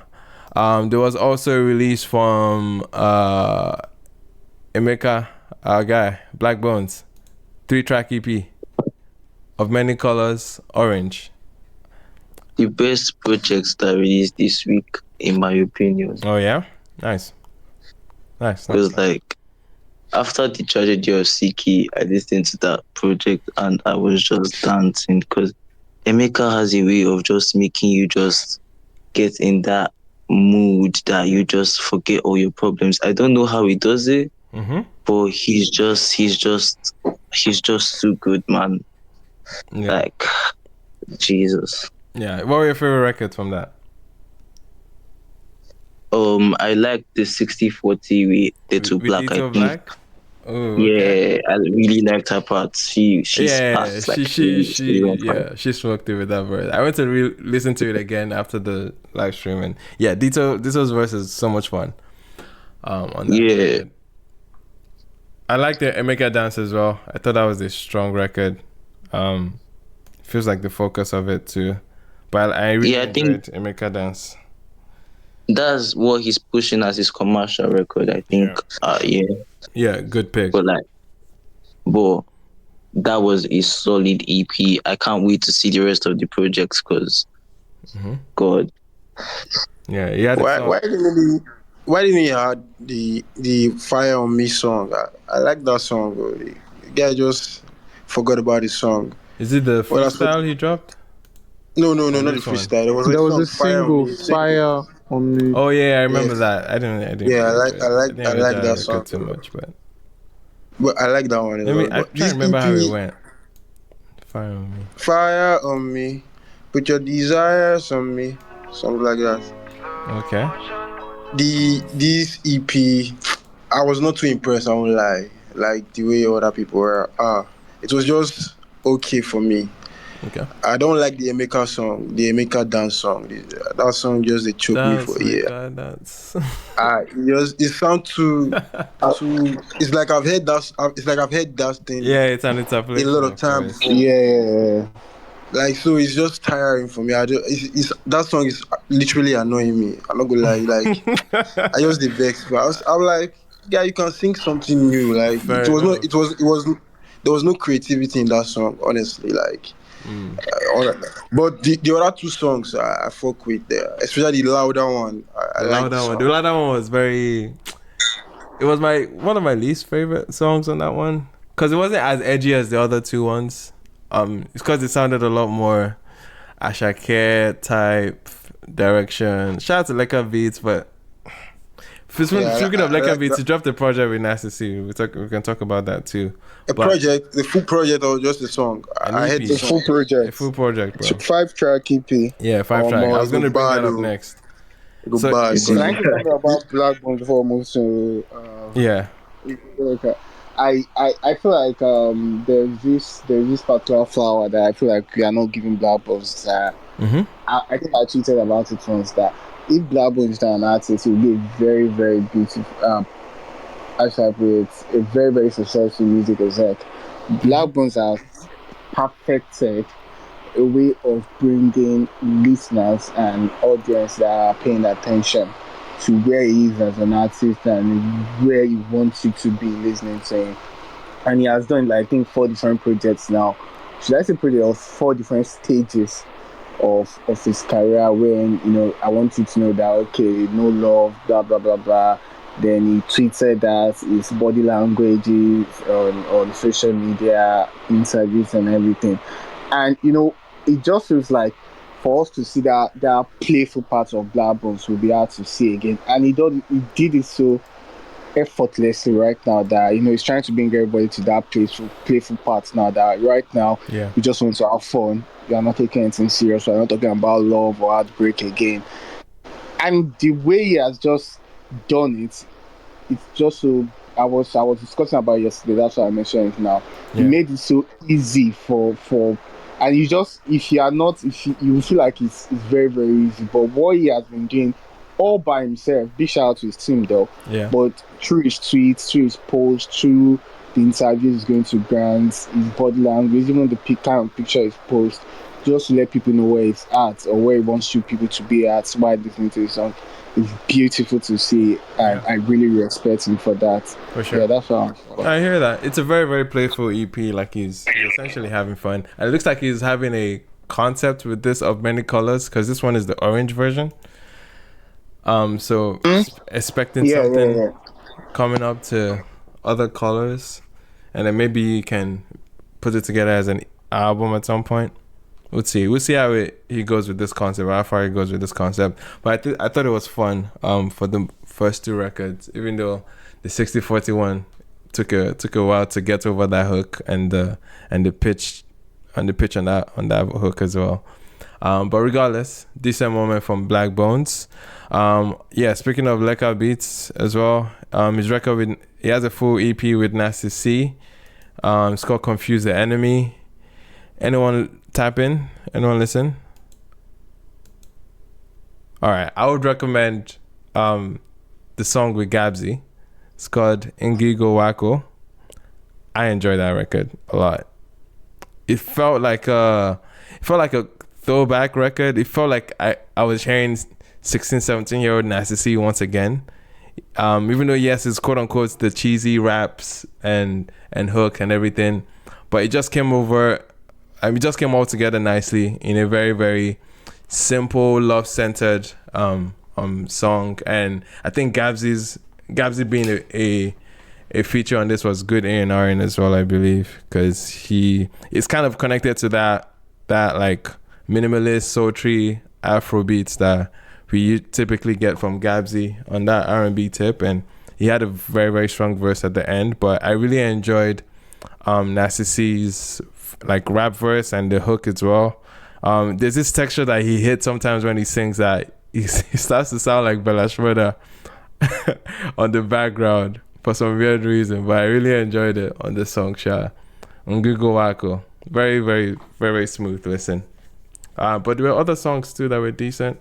There's a song with Modu Black and Chipmunk was on the hook, which was interesting. But yeah, I thought it was an okay record. Looks like I was the only one that heard this. I think my favorite is like Life of a Party. Okay. I don't think I heard that one yet. But I think that was a single, right? Yeah, no, I think it's the intro now, the first one, the first song. The other one is the second one is the one with the but I think they released it as a single before. Before they released it before. Right. But that one is my favorite from the Gotcha. EP. All right. Solid. All right, guys. Who else that dropped of interest? Anyone tapping to Yinka Bernie? Yinka Bernie dropped an EP. I did.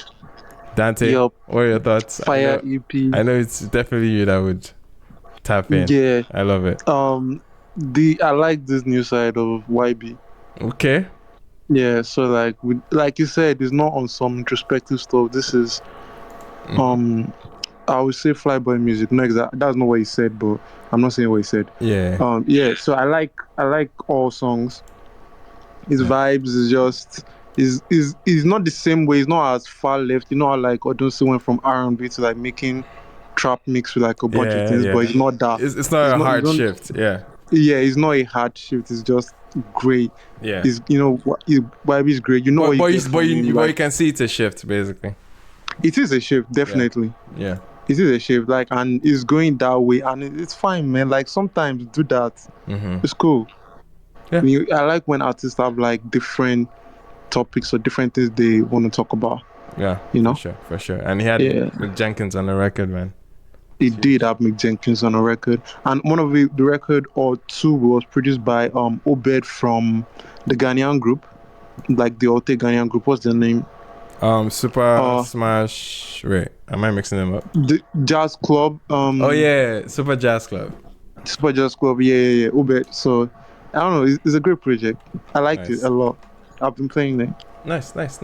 Good stuff. I think that's about every other release that I cared for. There was, speaking of Ghana, there was Manifest and Caveman. Anyone hear it? Oh, sorry. Lost Boy said even YB has started threatening to steal people's babes. There's nobody this music money can't change. That's what he said. Hello. Where's Lost Boy saying that from? It was a tweet he made. Oh, okay. Yeah. Fair enough. Sorry, man. I don't know if you heard the this guy that released this Afro country. Yeah. Oh shit, you brought it up. Nice. Test West. Oh, nice. Thank you. Yeah, Test West. One turn back. That song has been on repeat. Like I don't understand. Like that song is amazing. I love. I've been listening to Test West for a while. I want to say something about it though. Yeah. Okay. What do you say anything Afro about that? Yep. Mr. Bernard, do you believe? No, I think it's just what he's trying to say. Afro is from the lingo. Do you think the lingo is very minimal though. I hear the lingua is very minimal. You see, this is I really like this conversation, but I think this will stop. Maybe we just have a bit of conversation so that we can jump to the new Wizkid. You see, the thing about Afro here is that it has no destination. I've been saying it all this while. It's not a genre. It's just vibe. It's a culture. It's a culture it's a cultural indication, basically.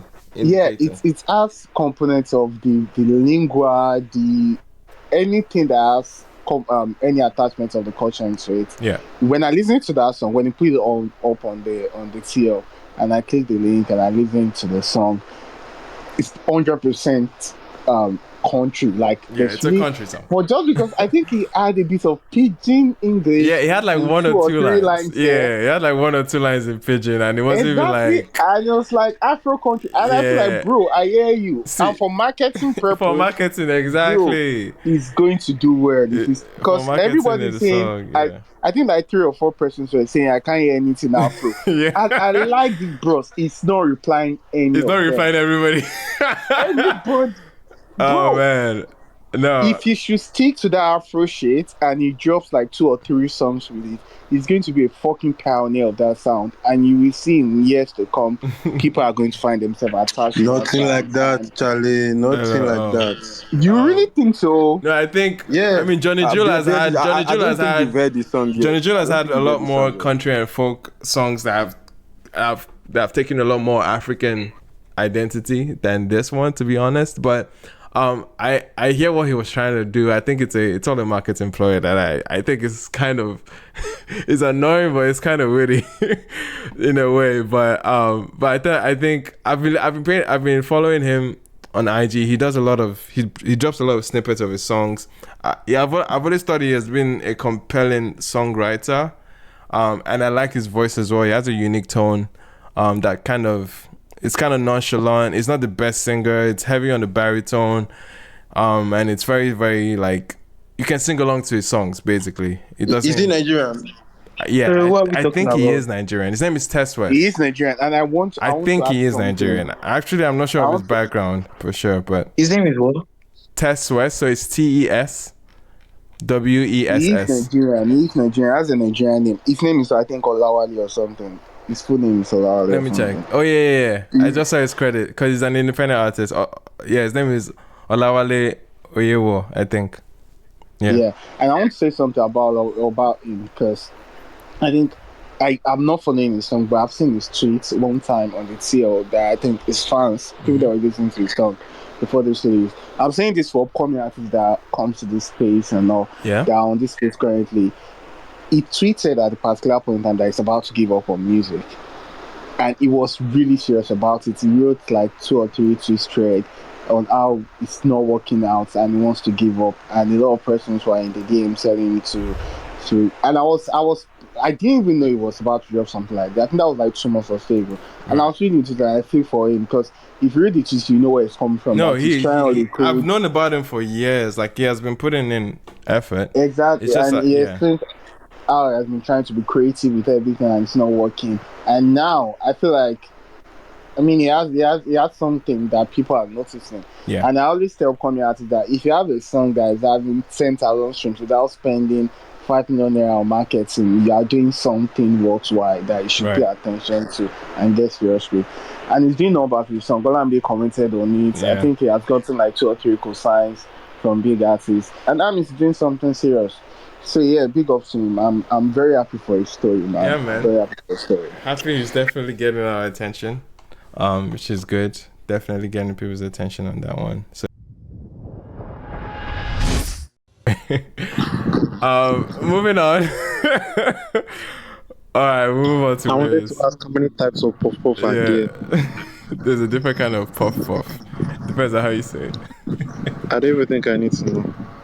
Anyway, yeah, man. Piece of My Heart is the major drop from Wizkid and Brent Faiyaz. How are you feeling about it? What's the first initial reception to it? I'm enjoying the record so far. It's obviously cut off the Made in Lagos DNA, which I'm not mad at. Wizkid had a great curation of singers on that album, and I think a Brent song would fit like a glove on that project, and this record would fit like a glove on that project. So I'm not mad at it being a double down on where he is sonically in his evolution. We were having a conversation the other time about him trying to like obviously go back into a lot more rudimentary Afro pop from early 2014, 2015 or some of the other snippets.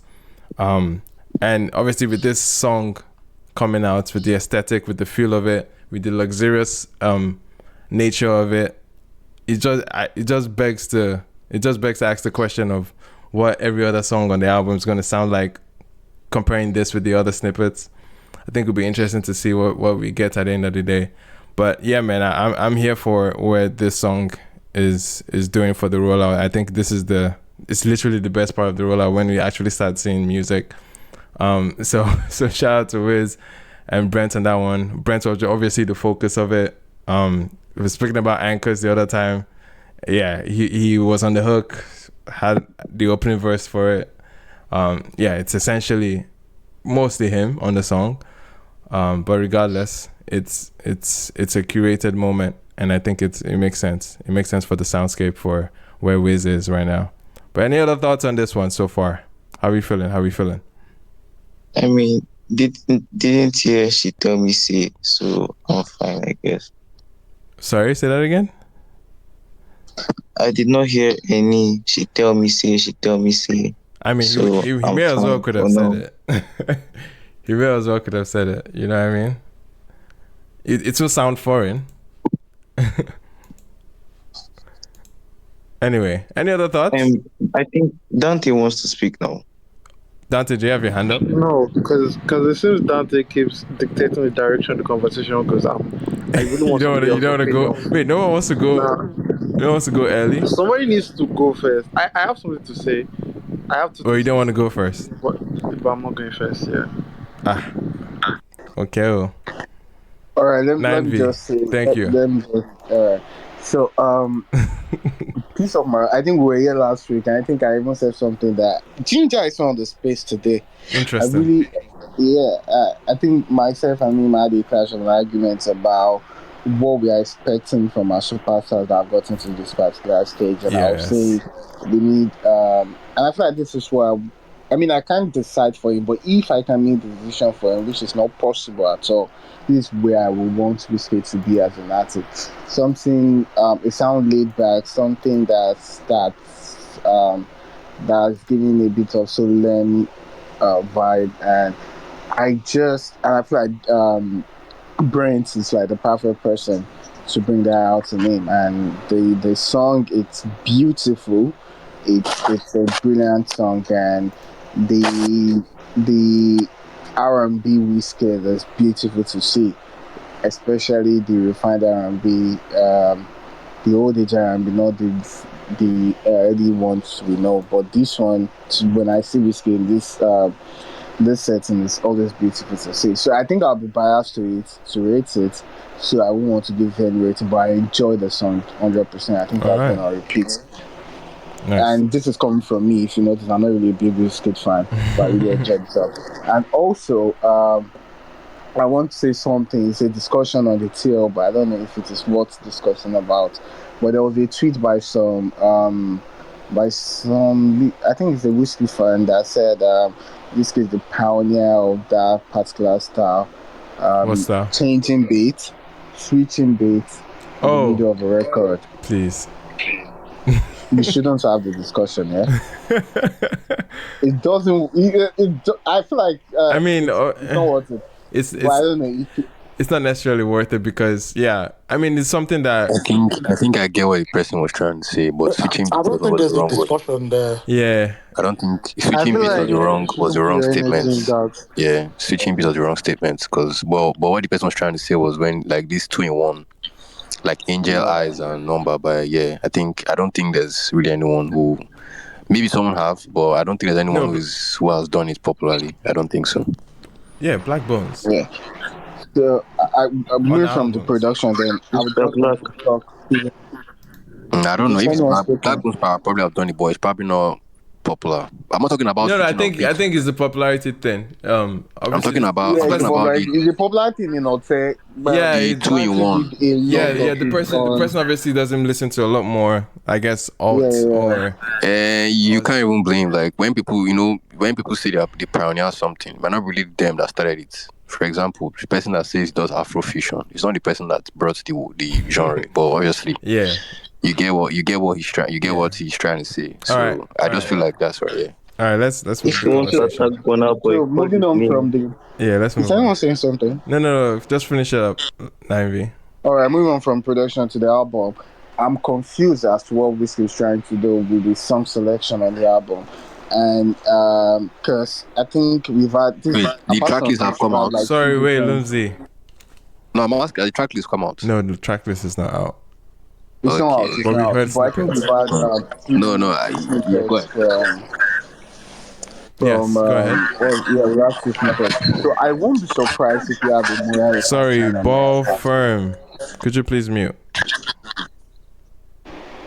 Thank you. Go ahead, 9V. So I said, with what I've been seeing and the direction the album, the rollout has been given, unless what Rema said a few weeks ago, I think it was last week, that she won't be surprised if Wizkid will not drop those songs, or Wizkid will not eventually drop an album. But if the album will come with those songs, I'm just trying to say, I won't be surprised if Wizkid tries to do a Morayo Part A and Morayo Part B, and I think it will make a whole lot of sense. Okay. That's the album. If you think that's the concept, I think that might be the concept. Okay. With this piece of mind, whatever, being the pioneer or being the lead single, opening for the Part A, then he's releasing other songs in the Part B. I'm just seeing it that way, and it makes sense in my head, and I won't be surprised. It'll be interesting to see it. Yeah. I won't be mad. It's just a matter of execution at the end of the day. But yeah, it'll be interesting to see if it goes with that concept. Alright, what's good, everyone? How's your day going? We did. Question, Balaji. Is this Afrobeats? No. Yes, actually. Fuck. This guy don't got me. Hello, don't catch you. It is. Nice one, Iman. Nice one. I was joking. I beg. That can stay no end. I beg. I was joking. About the record, really nice record. The 2-in-1. I still prefer the second record. Okay. To the Piece of My Heart. I hope that on the album they would gets its full song. Them. Yeah, it becomes like a separate track. I think it's called Sometimes. Yeah, sometimes. That's what really. It's a really cool jam. I beg. See all those dance, but we really should forget that thing. I beg. Just stick with this one where we like. Leave dance Gbedu for people who want dance Gbedu. Although I generally like the snippet of that Soji track That Soji, I like the track. But all in all, I beg, Baba, free that one for the Mashake. Made they do that one. Just give us this made in Lagos type vibe. Adult, mature, 30 plus. Moku just use that one, they push ourselves. Moku they use that one, they push ourselves. Make but that boy they give us the Bedu and all the other ones. But all in all, really nice record. I also like the fact that Hang Love Wizkid is back, even with the videos, the pictures that he's put in. Hopefully, I think he had the same thing towards the beginning of Made in Lagos run. Hopefully, it gives us something similar to Made in Sorry, Lagos. did you say hang glove with? Yeah, wearing hand gloves. Oh, hand gloves. Got you. Yeah. So hopefully, it gives us something like a better version of Made in Lagos, so to say. And I don't think Wiz will do part A, part B. That bastard is too stingy with music. What? I don't think he's going to do a part A, part B. It's either we are in for chaos where he just mixes everything up and drops it as one album, or like Belema suggested, the ones that they've played in the club, maybe it's just to sort of get a feel of whether people will like this song or not. And maybe based on feedback that they get from that event, they might chop it off. So I'm looking forward to the album, Sha. Yeah. They don't say November 22nd. Hopefully, they've given us a date? one. Yeah, November 22nd. Ima, where are you living now? Billboard announced it. We read the real Wizkid actually followed up on it. November 27th, right? 22nd. 22nd. Okay. 22nd. Okay. Ima, you're getting old, though. Well noted. How is not seeing the date get to... Anyway, we'll move on. Yeah, where are we? Appreciate it, Balaji. Alright. I think it's my turn now. Okay. Yes. First of all, credit to you guys like for these amazing conversations. I've been listening since like you guys got started, and I really appreciate everybody's input. So as regards this song by Wizkid, first of all, let me just put it down. I'm very, very biased Wizkid stan. I'm not a fan, I'm a stan. Okay. I've played this song about 1,000 times already, and I'm going to be very honest. I love every Wizkid song, but I'm actually surprised by the numbers I'm seeing for this song. Because when I heard it, I was just like, oh yeah, he broke some records. It broke some Spotify records in Nigeria. Nigeria, I was really surprised because highest streamed in a day. Yeah, and I think it showed up on the global charts as well for Spotify. Yeah, it did. Yeah, it did. That was why I was really surprised because it felt like when he dropped Smile that time. Oh, your internet is. Felt like, is it better now? Yeah. It's a little better. A piece of your internet has gone. No, he's okay. Sorry, it was just funny because he said if you people can't tell I'm a Wizkid stan, and I couldn't stop laughing because I was like, we can't tell because you came there and said thank you for this conversation. No. Oh, sorry. He's giving thank you for the opportunity. It's the way he said You guys This is first time speaker now. Let's yeah, he said yeah. It's the way he said. Belema, where's our bell for the first time speaker? One second. We forgot our welcome bell. Thank you very much. So basically for this song, I was really surprised by the turnout actually, because I felt like it was just going to be one of those songs that it's not a bad song, but it's not a hit. It's just a good song. Right. I felt like he has had a lot of those with Attw and Emily. Like the songs are not really bad, but they are not hits. Right. So they're like decent. Attw. Wait. Yeah, Lindsay, can we tone down the interruptions, I feel like please? Thank you, Lindsay. Okay. I feel like based on the numbers I see Wizkid pull on his big songs, I can gladly say that even the songs on Attw and Emily, they are not bad songs. I really enjoy all of them. But based on the numbers, like they are just to me very, very decent songs. But like that's why this single is very surprising to me. Like I know the song is a very good song, but I'm just surprised at the way people are receiving it. Like he's going crazy. I'm actually happy for him. But as regards the album, I was even like, man. So Wizkid wants to drop this song with the Bedu, with the dance, and so how is he going to sequence this thing like this? Should not do the vibe at some point in the album, I big.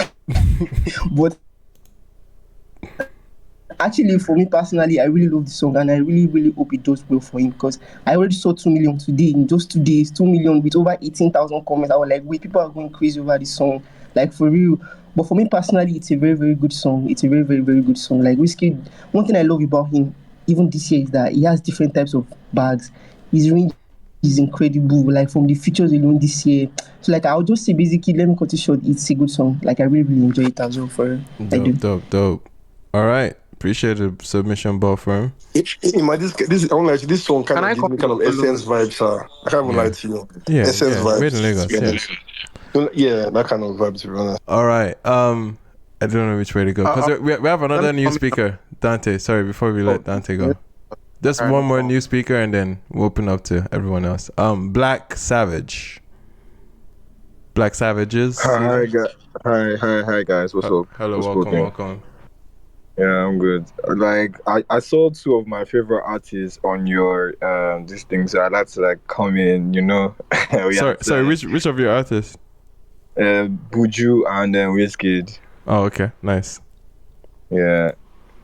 Buju, no, all Buju songs are hits. All Buju songs. I love Buju. Like anybody that listens to Buju sings about life. It sings like Shay vibes. Sings about things that we can relate to as young guys, you know. So I fuck with Buju a lot. Nice. Like that Trabosky song now. Like everybody gets high now. You get what I mean? Mm-hmm. Like it's a song that you can play any day and bang. I look at this song that I just dropped with Rema. The song is fire, man. Fire. I'm not gonna lie, man. Every day I've been streaming. So about Wizkid, I fuck with Wizkid a lot. Wizkid is my favorite artist, like my number one favorite artist. So that song has been hits, back-to-back hits. I swear, I've been playing it like back-to-back. The song has good reviews. I really, really respect the way he has been giving us classics. To be honest, I thought this guy, Bryant, is going to like body him, but bro, this nigga took the intro to the end. Like, it was really nice. I never expected like the song to go like that. I never expected me to like classic songs. Do you get my point? Like, I'm not gonna I'm like more of an Afrobeat kind of person, but I'm really liking classic songs because of Wizkid. Come on. By classic songs, you mean? Quick question: is it a classic song or is it an Afrobeat song? Wait, that one no be Afrobeat, bro. No be Afrobeat. That song no be Afrobeat. That song no be Afrobeat. Okay. So it's a classic song. It's like more of like you know all this jazz, all this kind of jazz, this American jazz type of music, you know. Yeah, that's kind of okay. They call it jazz, they don't call it classic. Oh wait, you made me think like classical, classic jazz. You made me sound like classical music, which it's not. But like orchestra. Yeah, that's not what he's saying. That's not what he means. I know. Orchestra, wow. Hello, but it's a classic song to me though. Like very, very classic. It's just like Essence now. Essence is a classic song. Okay. This guy is fucking with me, bro. Anyway, I hear.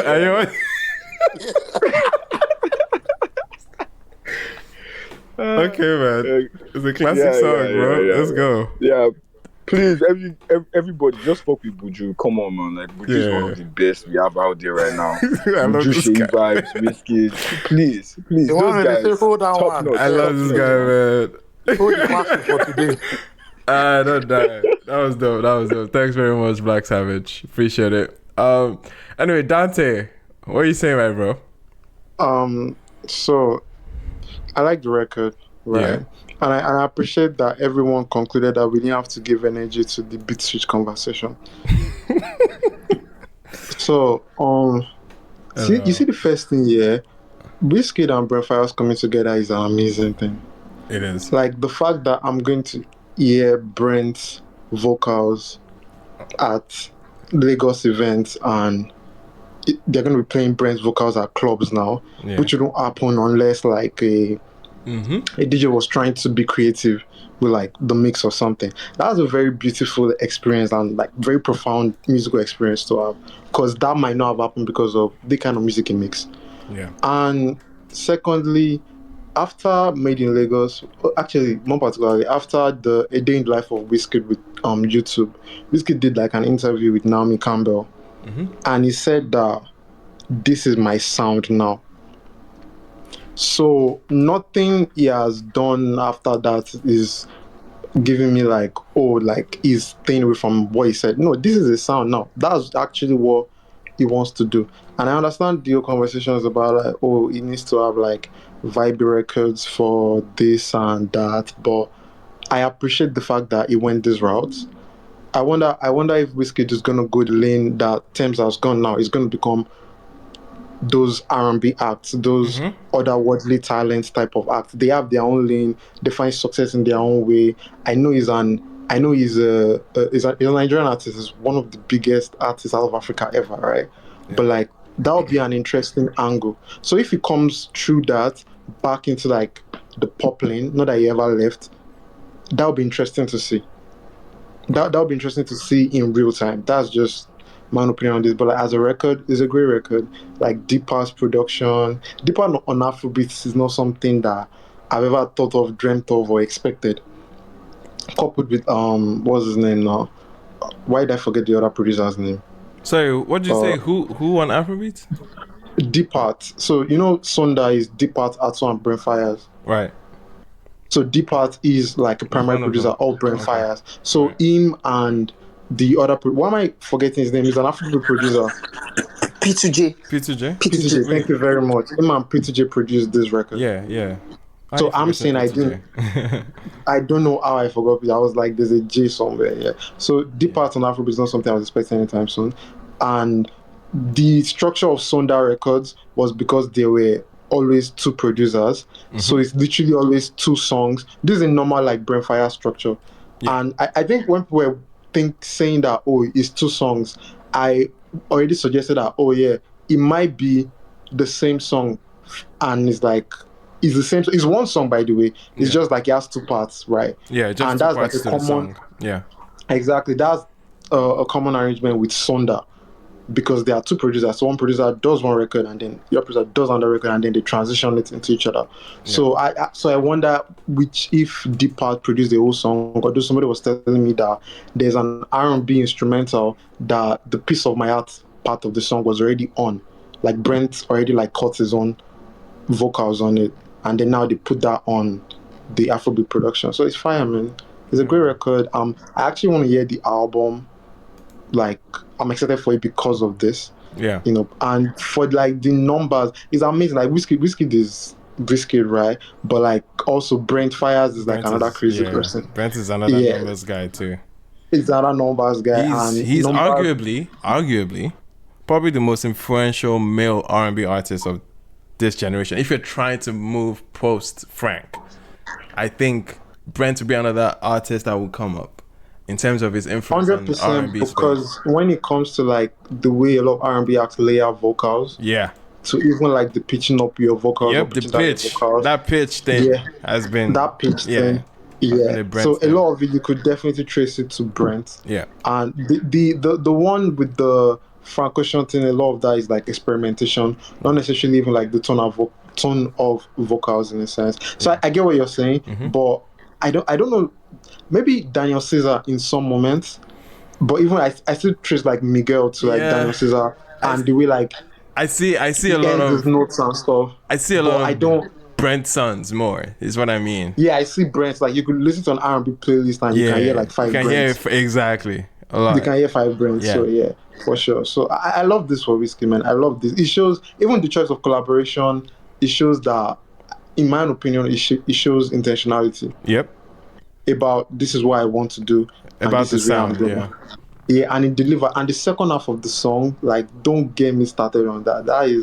That's some elite stuff, and it's still Wizkid on these vibes. Right.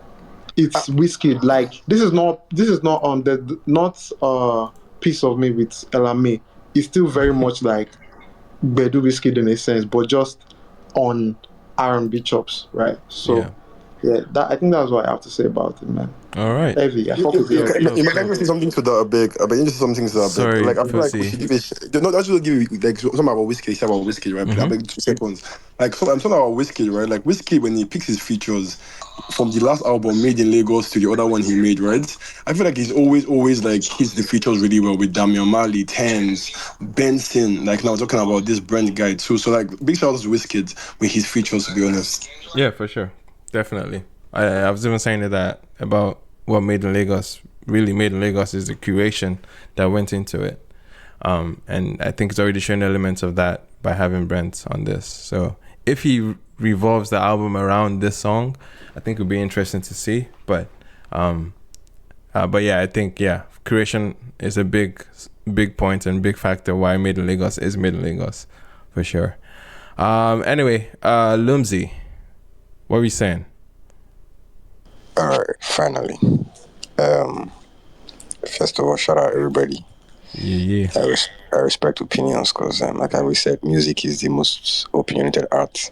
So, but I just want to say that I actually think, now I agree that a lot of people's social media opinions, shape a lot of people's minds because I can't believe we're surprised about Wizkid's features and how good Wizkid does not fumble international features. In fact, there was even a time when people were saying when it comes to like Nigerian features, he'll just give you 50%, but foreign features. I'm saying he does not. He does not he's one of those. And that's one of why I always stand on the hill that he's the most versatile artist. And again, I think people underrate Wizkid's music, knowledge.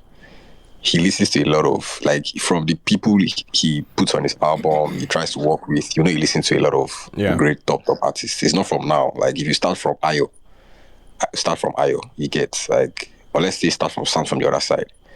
Do you understand? Like, you can see it from his features, Boosie, Trey Songs. Do you understand what I'm saying? The interpolation or the sample on Naughty Ride. You just know, this guy, he doesn't need top big artists to make a great record. He just needs good artists. Like I said, there's one thing great, like what Belema was saying when she was saying, Kizan is one of the greatest, greatest with achievements, but best, I agree. So he doesn't need the greatest artist. You know what I'm saying? He doesn't need to summon the Avengers. He just needs the top artists. More Love, Less Ego had people like that as well. For example, Shensi. What's this guy now that sang Project? Don Toliver. Don Toliver. You get what I'm saying? These guys are great guys, good vocalists, fantastic artists, in their lane, Ty Dolla, remember the Ty Dolla Sign era?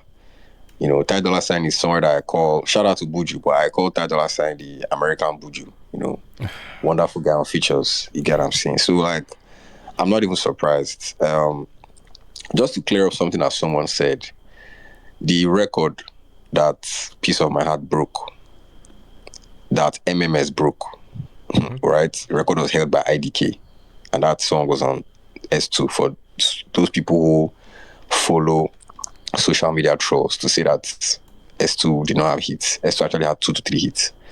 In fact, that EP was the EP that I feel made us underappreciate Rema's Ravage EP, because immediately Wizkid's EP dropped, everybody sort of stopped talking about Rema's EP, which for me, I feel like that Rema's EP was one of the best, projects of that year. Do you get what I'm saying? But just for the record though, Diamonds, IDK, and Ololufe, those songs were bangers. I'm not even talking about my own opinion. The facts are there, it's clear. You can Google it yourself for the numbers. For the brother that likes the Afrobeat agenda, I've always said this thing, and I'll say it again.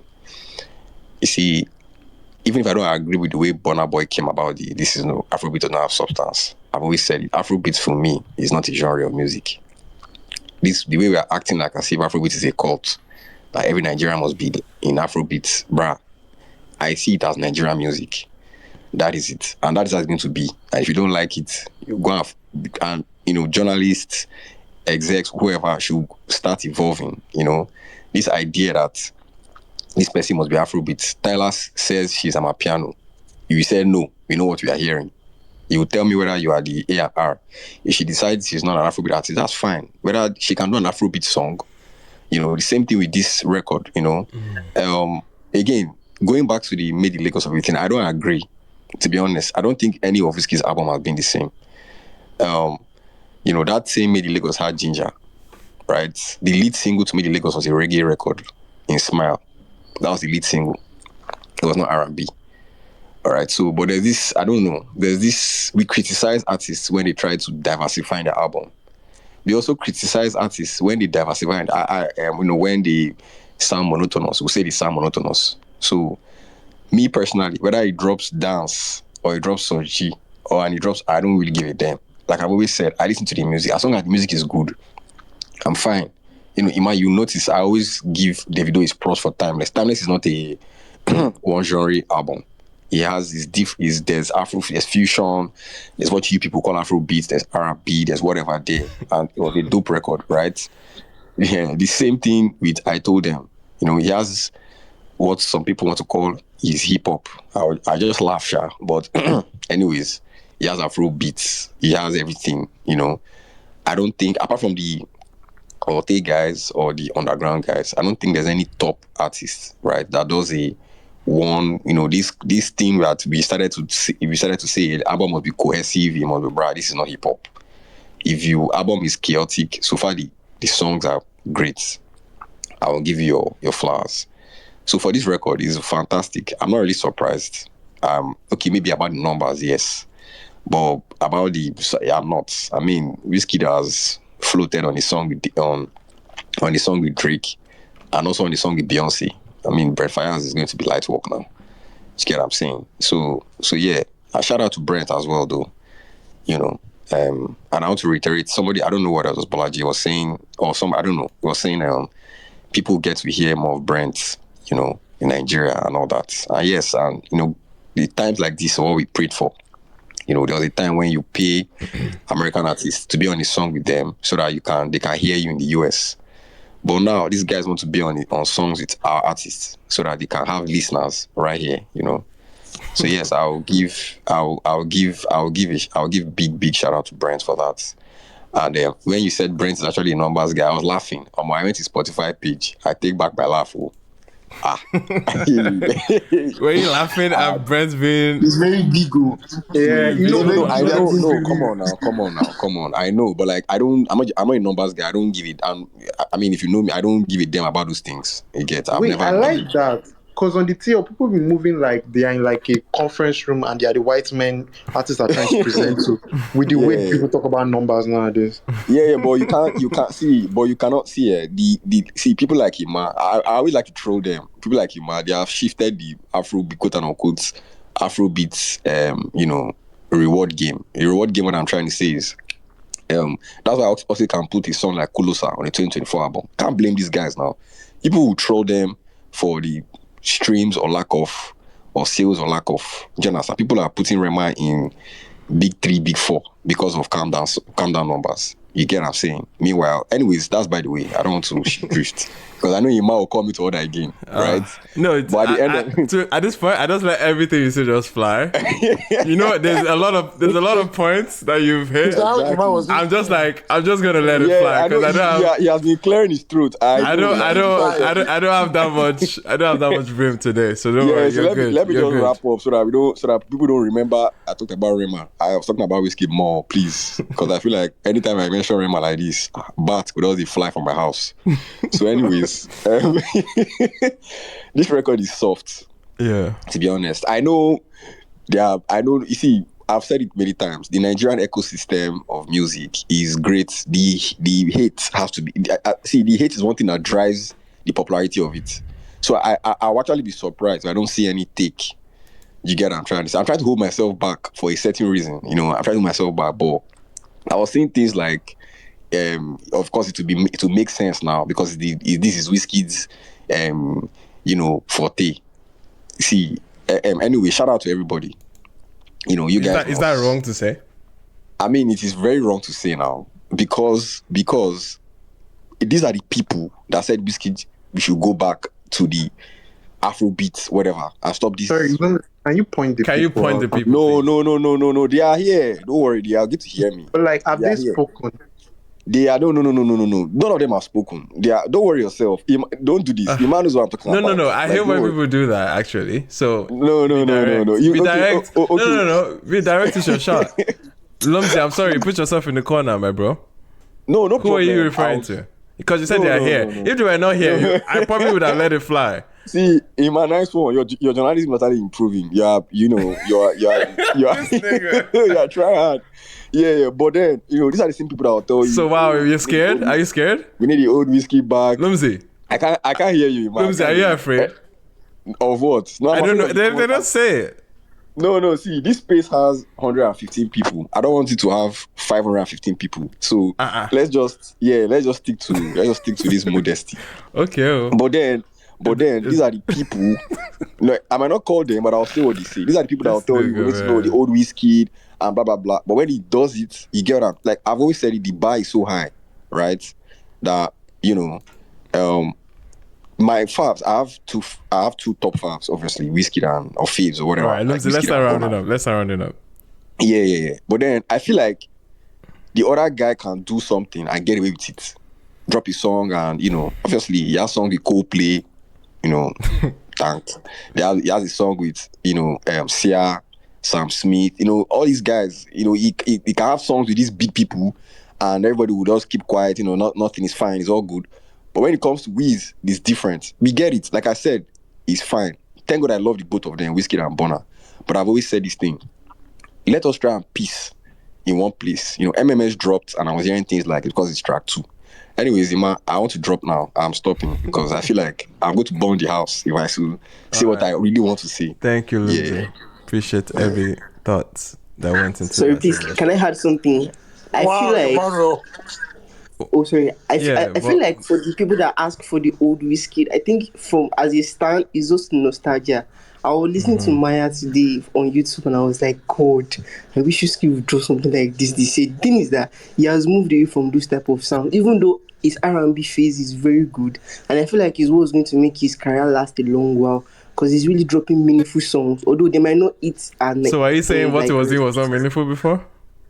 I feel like what he was doing was basically what shot him up to superstar status. But like now, I feel like his perspective on his type of sound, ever since he dropped Made in Lagos, has just been making music that is going to really, really stand the test of time. I feel like this old stuff is very good too, but right now, I feel like... even Made in Lagos, it was from South You think Superstar is not standing the test of time? It is actually, but I feel like my own point is that when we say we want the old Wizkid, I think it's just because when you listen to the recent stuff and you listen to the old stuff and you're like, these are like two different people. Like Wizkid, can you just combine it? You want a 34-year-old man to be saying, exactly. No visa, but that's why I said it's nostalgia. I mean, for me personally, I enjoy his present phase though. For me, I enjoy his present phase. I think it's just nostalgia. And it's doing most fans that say that. Right. Yeah, that's basically what I think. All right, Bob. Yeah, they want to dance. The only thing I'm going to say is everyone has an opinion, but not every opinion should be heard. Like you should know when someone is trolling by saying, "Oh, go back to the old ways," or "Go back." You should know when someone is being honest with their take and when someone is trolling. Just because Bolaji, I want to unfollow you so I can follow you again. Shout out to you. Just because everybody say go back to the old ways, you should know like, oh, this one is trolling and this one is like being honest with his take. Everybody can say go back to anybody now. Yeah. Emmanuel, can we stay on conversation? My hand's been up, by the way. Okay, noted. Appreciate it, everybody. That was going to speak. We'll have to rotate the stage with speakers, of course. But yeah, man, I think VJ, you wanted to go? Did you want to go? If you don't, it's perfect. Olalekan, you can have the floor. Thank you for that, bro. No problem. I do have a different opinion about this song. I'm like one of the biggest Wizkid fan. And by the way, have you been on stage before? Have you been on space before? No. Oh, you sounded familiar. But go ahead. Yeah? Welcome. Give him the bell. Yeah, where's the bell? Shout out, guys. Anyway. I mean, obviously, I followed you. I get on your stream on Twitch, so nice. Appreciate it. No problem. Yeah, I think for me it was the production. I think I don't like Wizkid on a P2J, like whatever P2J Wizkid are doing, I don't like it. Interesting. Okay, let's hear it. Like, I don't know. Like, I didn't need to go back to them SARS. Like, I want to like man, for can real, you hear like this is your refined no. Wait. Please, let's not interrupt him, please. No, this is not about like that. I do like I love Frames. Like that's a beautiful record. Like I'm not talking about him making Afrobeats and all that, but there's just something about Wizkid on P2J beats But that I P2J do not was like. Wait, see, let him land. Let's not interrupt him. I'm just trying to remind him that Please. P2J was on Frames. Let him But yeah. finish his thought, please. Was it? But if it was, for me, it wasn't because of the beats that I like Frames. It was more because of his melodies, the lyrics, and just the arrangement of the whole song in general. But yeah, like I think that song, like whatever the song that just got out, it reminded me of a lot of songs that were on Made in Lagos. And if I'm trying to listen to like a new album from Wizkid, I want to hear a different vibe, even though I know that Wizkid has evolved and is trying to do R&B now, but give me what you're trying to do now on a different template. When Made in Lagos was released, it was No Stress, Smile, which was pretty much very P2J, right? And now Morayo time, I'm hearing you. I just need that disconnect, and I think that is why I do not really. I like "Piece of My Heart." I think it's a good song, but it's not something that I've been repeating like I would usually do for like a Wizkid song. Right. That is my shout out to Buju, by the way. I think Buju is an excellent. Sorry that I'm switching. I think Buju is an excellent songwriter. Like the way is a good storyteller. If you're talking about storyteller right now in the Afrobeat scene, like Buju is like number one for you. And then you're probably talking about Fireboy sometimes as well. But like Buju, when it comes to telling stories through his songs and like the melodies, that guy's the superstar. Phenomena it's a beautiful record. Like a beautiful record. And then he's come out with this one. I don't know how I feel about the record yet, but it's like I always like Buju records, so I'm excited for what he has coming for his album. But yeah, that's that about Wizkid. So I hope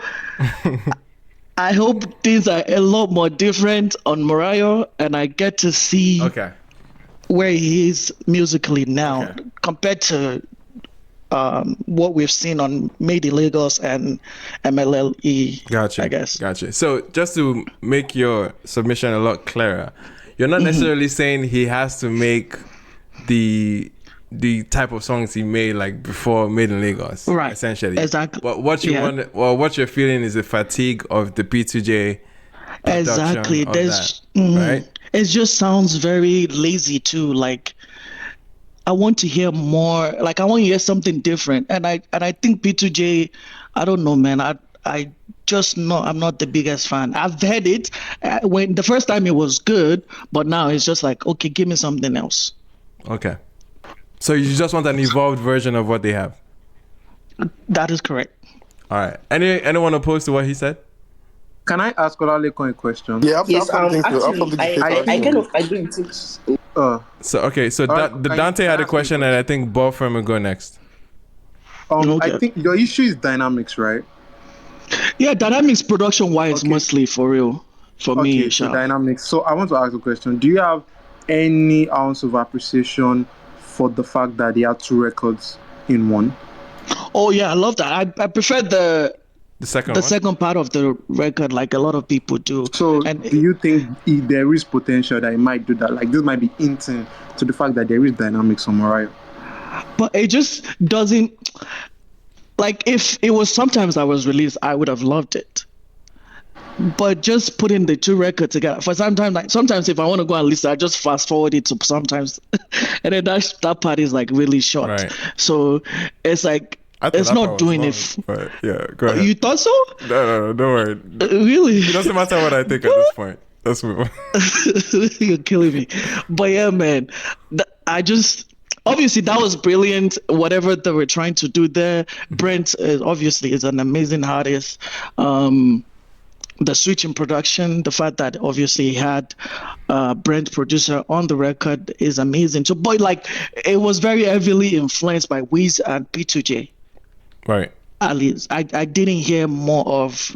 I don't know what the Brent guy producer. I couldn't really hear that side. I think of it's safe to things. guess D-Parts, the other producer, produced the second song sometimes. Absolutely, yeah. I think it's a safe guess because P2J has his DNA all over the first portion. Yes, and Okay, obviously the first wild. portion. That came out wild. Anyway, but you know what I mean. Yeah. Yeah. So all right. So yeah, let me just, Buffer. Yeah, Buffer. all right. Yeah. I think as regards to you, Olalikon, I actually see your point. Even me personally, I don't want too much P2J or Morayo. Maybe like 1 or 2 tracks. Don't dominate the whole album. Okay.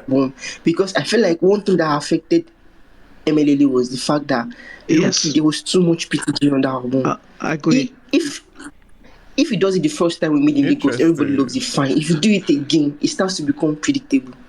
Yeah. And I feel like that's one of the things that affected One of Let's Go, because a lot of songs were similar. Like when Deep started, I knew P2J made it. Just 10 seconds into the song, I knew it was P2J. Flower Part, I knew it was also the one. And I feel like one thing with our music is that if a project is dominated by just one type of sound, people start to find it predictable and boring. So low key, I feel like it affected. That's why when Wizkid dropped H2, I was so happy that P2J was not on it, because okay, at least he's trying P Prime, he's trying the guys, the person that produced IDK is the same person that produced Burna Boy's It's Plenty, and see how dynamic that sounded. That means Wiz is actually listening to us as well. That it does, even this new album, even for Burna Boy, he only put P2J on one track on I Told Them, and that was on Phone. That was the only track he did. He mixed it up. So I would really like Wiz, actually, if I would buttress your point, I want a little bit of SARS, P Prime, a little bit of Legendary Beats. Those are the guys that actually made Wizkid. I don't know about Legendary Beats, but they still have a good. Do you know that? To be honest, I haven't heard Legendary Beats in a minute. Right? Looks like those guys have changed career for real. Legendary Beats were made in Lagos. They made most of Essence. You guys know this. No. Of course. No, yeah. Of course. They did most of the song. Wizkid said it. Yeah. Go ahead. Wizkid said that they made 80% of the beat. He now sent P2J to P2J to clean it up. They were responsible for the song itself. I read it on an interview with Capital Extra also. So like, actually buttress your point though. Even me, I don't want too much of him. Maybe 1 or 2 tracks is fine, but you should not dominate the whole album. I'm enjoying this conversation. It might just happen. Yeah. And I think it's going to happen with P-Prime too. When Wizkid find one producer, it tends to like stick to that. I'm very curious. Does anybody know why Wizkid stopped working with Saz? For real? I don't think it's a Wizkid did not stop working. I don't think it's a case of no, but obviously we're speaking in present tense, bro. Yeah, but like even in present tense, they have like they literally have a song last year. Anyways, go ahead, man. I don't want to interrupt you guys. That you guys don't. No, it's fine. I think Wizkid does not stick to that. See, again, I feel like there's a narrative. Wizkid doesn't stick to any producer. He has never stuck to any producer. It's not sticking to a producer. But I don't think what they're saying. SARS has never dominated. Wait, what? That's not true. No. It's Lumsy. It does for real. They've been like I'm a Wiz fan. Lumsy. They've been producers in phases of Wizkid's career. Exactly. Like you can actually pinpoint. That's not like now you can say it's P-Prime. Yeah. It was P2J. It was SARS. It was Legendary Beats. I think that was Sam Clef. It was Sam Clef. It was SARS. Yeah. We're seeing P2J really pick up a lot of. Wait, I can understand the first album. No, but speaking of dominance, we're not saying in its entirety that he doesn't work with other producers. No, you guys don't get. I'm saying, if compared to his contemporaries, he's the one that does not stick to producers. Do you get what I'm saying? Wait, what do you mean compared to his contemporaries? Okay. Lumsy, let me answer your question. If you're talking about Davido, maybe like Davido stinks. Hold on, guys. Wiz doesn't really drop music first compared to his contemporaries. He doesn't drop as much music as the rest of them do. But that's now. If you're saying now. Let me finish now. Yeah. Okay. But when he does, right? You can tell like he's working in phases with these guys. Yeah. Like when he starts to drop, you can tell, now it's him and P Prime. And the next couple of drops he will drop will be him and P Prime. And then he will take a break again. And then he will move. And you can tell like the next person he's working with is him and P2J. And most of his drops, he doesn't drop as much records because he drops like 1-2 records in a year in the past how many years? Right? Yeah, but you can tell like people he's working with. Walk with me so that you get my point. I think you're arguing something that I don't even say, so that we don't get us So I'm talking about in terms of career. You're talking about maybe 2 years ago. She gets, and even at that, first of all, Burna Boy came up with Lyric, right? Wizkid, the sample you're talking about is literally just half of his first album. It's not even up to half. It's like probably like 7 songs. Which is a lot. Which is still a dominant. Yes, it was. No. 6 out of 15 is not dominant. It was Sam Clair from Jay Sleek. Like, see, no, it wasn't. There were other people. There was Mastercraft. Obviously, like, Lumsy, you're speaking in absolute, bro. Lumsy, let me say something. No one literally saying every song on that album. Exactly. But it's like, let me ask you. But you're trying to exaggerate the one. I think he doesn't understand what I meant. Yeah. Let me say what I'm saying. I think most people understood what you said. To be fair, right. Most people, I think Lumsy is just getting this point, trying to misconstrue it. No. I want to give him a different angle. Maybe we'll understand. Bro, most people understand your point, bro. Trust me. We want to move on from the conversation. What Lumsy is trying to argue is let's just move on. It's not. But I feel like I've gotten like 3 cosigns and what I'm saying makes sense. So I'm even fine with it. If you don't agree with it, that's fine. But then if you say that Wizkid sticks to producers, like happy. Okay, no, that's not what absolute. Why are you being so absolute about it? I don't think no one said he's tied by the hip to anybody. Exactly. I feel like what he's saying is that let's just move on. Like I made my point, and it's like nobody wants to get it, and you get my point. Let's just move on. He legit was just getting at the point that. Yeah, Wizkid worked with producers in phases in many instances of his career. And I'm saying that is not still even true. Like you're talking about okay, let's move on. If you let me speak for a minute, yeah. No, you have, bro. You have. No, you've actually interrupted me from the first minute. I swear to God. I swear down you responded to Bolaji. No, you did not even let me respond. Did you respond to Bolaji? No, I did not. I could not. You interrupted me. All right, please finish your point. No. Finish your point. Let me just add something. Please, let me just add something. I agree with you that Wizkid doesn't stick to producers. But my own point is that, and what Olalekan said, which I agree with, is that his past 2 albums, the only tracks that, okay, let's take More Love, Less Ego. The only tracks that P2J did not produce were Balance, Special, and I think that was all. Those are just the 2 songs he did. And those were part of my remaining 11. So now it's not like he's sticking with P2J, but P2J did most of that project. And the same thing happened on Made in Lagos too.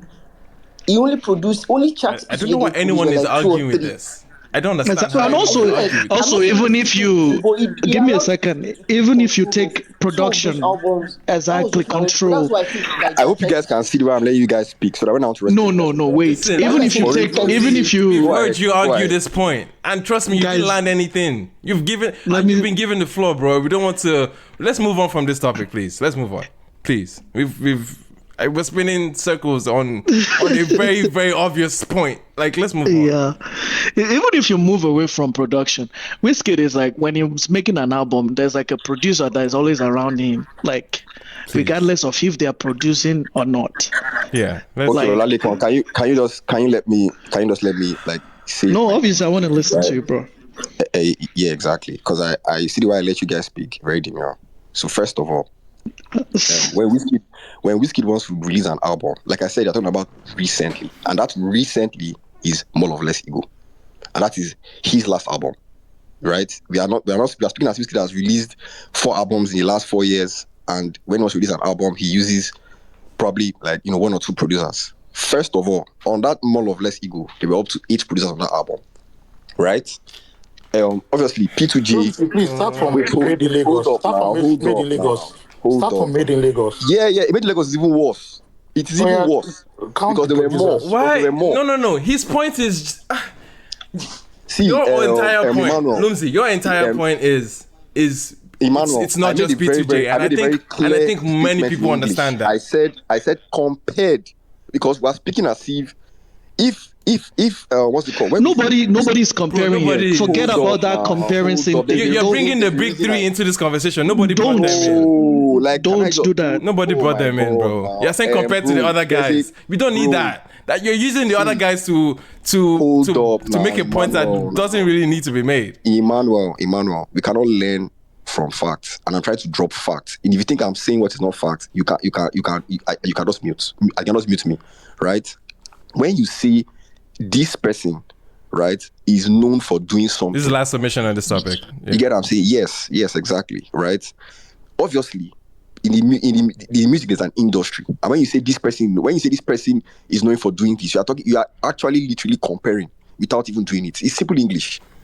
And I said, this person you are saying literally sticks to producers. Is literally that's what he's forte in. He's always with a lot of producers, a lot of them. Like, guy, even the same P2JP Prime, they will tell you Wizkid is always with a lot of producers every time.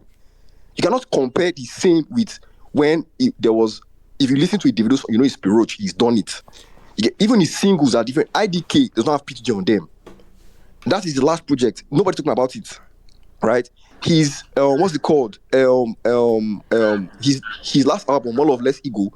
That is where it was heavily influenced by P2G. But what's it called? S2. Yeah, S2. No. He didn't have P2G. I was actually very happy about that. Said that. I was actually happy about that because I'm not going to lie. Wait, now hold up. Now somebody said let's start from what's it called? Made in Lagos. Made in Lagos has one of the most diverse production. Let me simplify this conversation for you. Let me ask you a question. All right, go ahead. Do you think P2J has influenced Wizkid sound? Or Made in Lagos? Yes, that's all. On just Made in Lagos and that's all. Yes, okay, let's move on. Do you think this sound started from Made in Lagos? It started from Now I see why they say Wizkid FC. Let's move on. I consider myself a Wizkid FC, but you're choosing to wait. Nobody said about where it started. I just asked you a simple question. And I think that question really explains everything that I was trying to say. Has P2J influenced Wizkid's career? Absolutely. No, that's a question for Lumsy. You said sound. Yeah. Has he influenced sound? Yes, his career is sound. Same thing. Has it? Yes or no? I think so. Lumsy. As in, bro. Let's move on. Can we bury this topic in the deepest of graves? I beg, let's bury this and move the fuck on. Because the facts are there, but you're going to argue it. You're the one trying to argue with and I said, let an us obvious move point. on. You are right. You're making it for the need of making an argument when it's not worth arguing. It's not worth arguing. This is not worth arguing. Let's move on. Let's move on. Thank you. Olaleko, appreciate your submission on that. I know it really got us talking, and I appreciate submissions like that really changed the tone of the conversation. I know Boyfriend wanted to respond to something else. I just want to ask something to him that I get Lumsy's points, but I know that. Let's move on from that, please. Boyfriend, please. If you are responding to Olaleko, that's fine. But if that's about it, let's move on. Any other speakers on this before we wrap it up tonight? But yeah, man, can we talk about some features that are possibly appearing on this album? Morayo. Okay. Yeah, I think this French guy. What rumors are we hearing? Sorry, who? This Tiakola, or how do you say his name? Tiakola. They said he's a very good friend. I've never heard his songs before, but for Wizkid to like him, I guess there's something there. I can't wait to hear that sound. Yeah. Okay. He's a rapper, no? He's a French rapper. Yeah. Okay. That's all I know. Any other thoughts? Any other rumors? There's a Travis Scott snippet I hope he makes it to the album. There's a Travis Scott snippet Wizkid has that I have on my phone, but I don't know if you had it. I don't think so. I'm pained. All right, we'll see. Any other rumors? Travis Scott, Tiakola. All right, cool stuff. I know I have some people in the requests. I'm trying to be very mindful.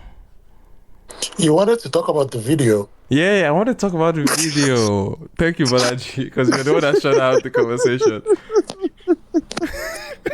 You are very mindful, for real. I love it. I love the video, man. Even though there's a lot of BTS from the Paris Fashion Week, and I think they shot the actual the bulk of the video in Paris.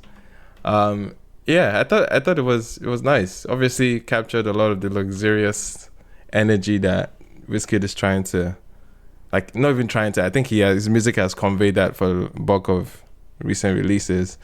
For Money and Love, especially Money and Love, I think that was probably one of the most luxurious like production piece I would consider. That's what I was saying from P2J's effort. So seeing it translated into visuals, trust Wizkid to be inside somewhere in the park, just lots of greenery. It reminded me of the Smile music video. Anyway, man, I really enjoyed that video. Any other thoughts on that one before we? I mean, I liked the video. I wish there's sometime the fuck am I looking part at of the video didn't link back to the piece of my heart side of it. I wish like they made it like similar concept but using different footages. Okay. Yeah, that's how you know it's one song. Yeah, That's how you know I it's know, one song. but a man can wish, right? Yeah. Yeah. Fair enough. It was a very good video.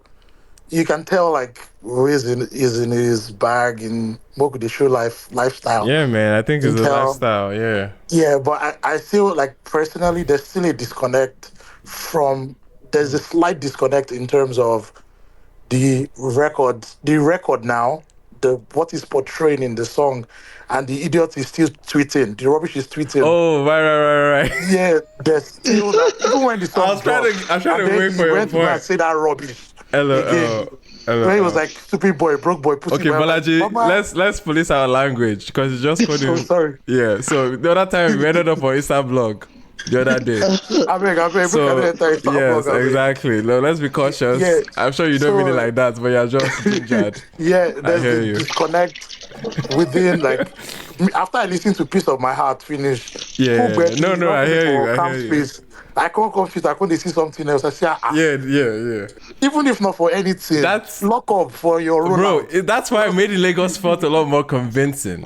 Because he part of the rollout, part of the era of Made in Lagos was that he was kind of calculated, or at least was a lot more reserved on his social media and letting the music do a lot of the talking. It's sad that post release that he still got on Twitter to still do his bits. I was like, maybe the music will signify. Honestly, me, I like that side of Wiz. I think Wiz is on his shit right now. Some people enjoy it, of course. Like I wouldn't say enjoy it, but I'm like, I'm like, it needs to talk more. Like, say your shit. Like all this keeping. Like if people come to you or like, like I get it. It's allowed to respond. I felt like when he dropped the music, it will signify the end of, I've voiced out my mind. Let's move on. Yeah, exactly. That's what I thought. Exactly, bro. I was like, moving on, but let's say I didn't give bro too much regard. Baba see they talk again. There's no peace in your heart at all. It's no longer more love, let's go. Hello, oh man. Anyway, man. But anyway, appreciate everybody that was able to tune in and add to the conversation, of course. I thought this was very, very, very, very eventful today. We got to talk about the top 10, of course. We kicked off the top 10. And we got to new music. Talked about Emotions album by Ckay. Went into BNXN Rema's new record. Also a bunch of other drops. We talked about Wizkid and there was no fight. And then we talked about Wizkid and it was a very smooth sailing conversation. Very mindful. Very, very mindful. Very, very demure. And man, I enjoyed the conversation. I thought there were solid points, especially with where Olalekan took the conversation. I really appreciate that. Obviously. And man, if you sabi how to hold conversations and try to hear every angle of the conversation, because it definitely was feeling a lot one-sided. So there's a lot of value in the contrarian points, especially when the contrarian points is submitted well and you can understand where the person is coming from. Anyway, appreciate you guys. Hope you enjoyed the rest of the week. Be on the lookout for re-upload on streaming platforms, and also expect some clips, of course. And follow the page if you haven't, that is hosting currently. And man, appreciate you guys, and we'll see you guys next week.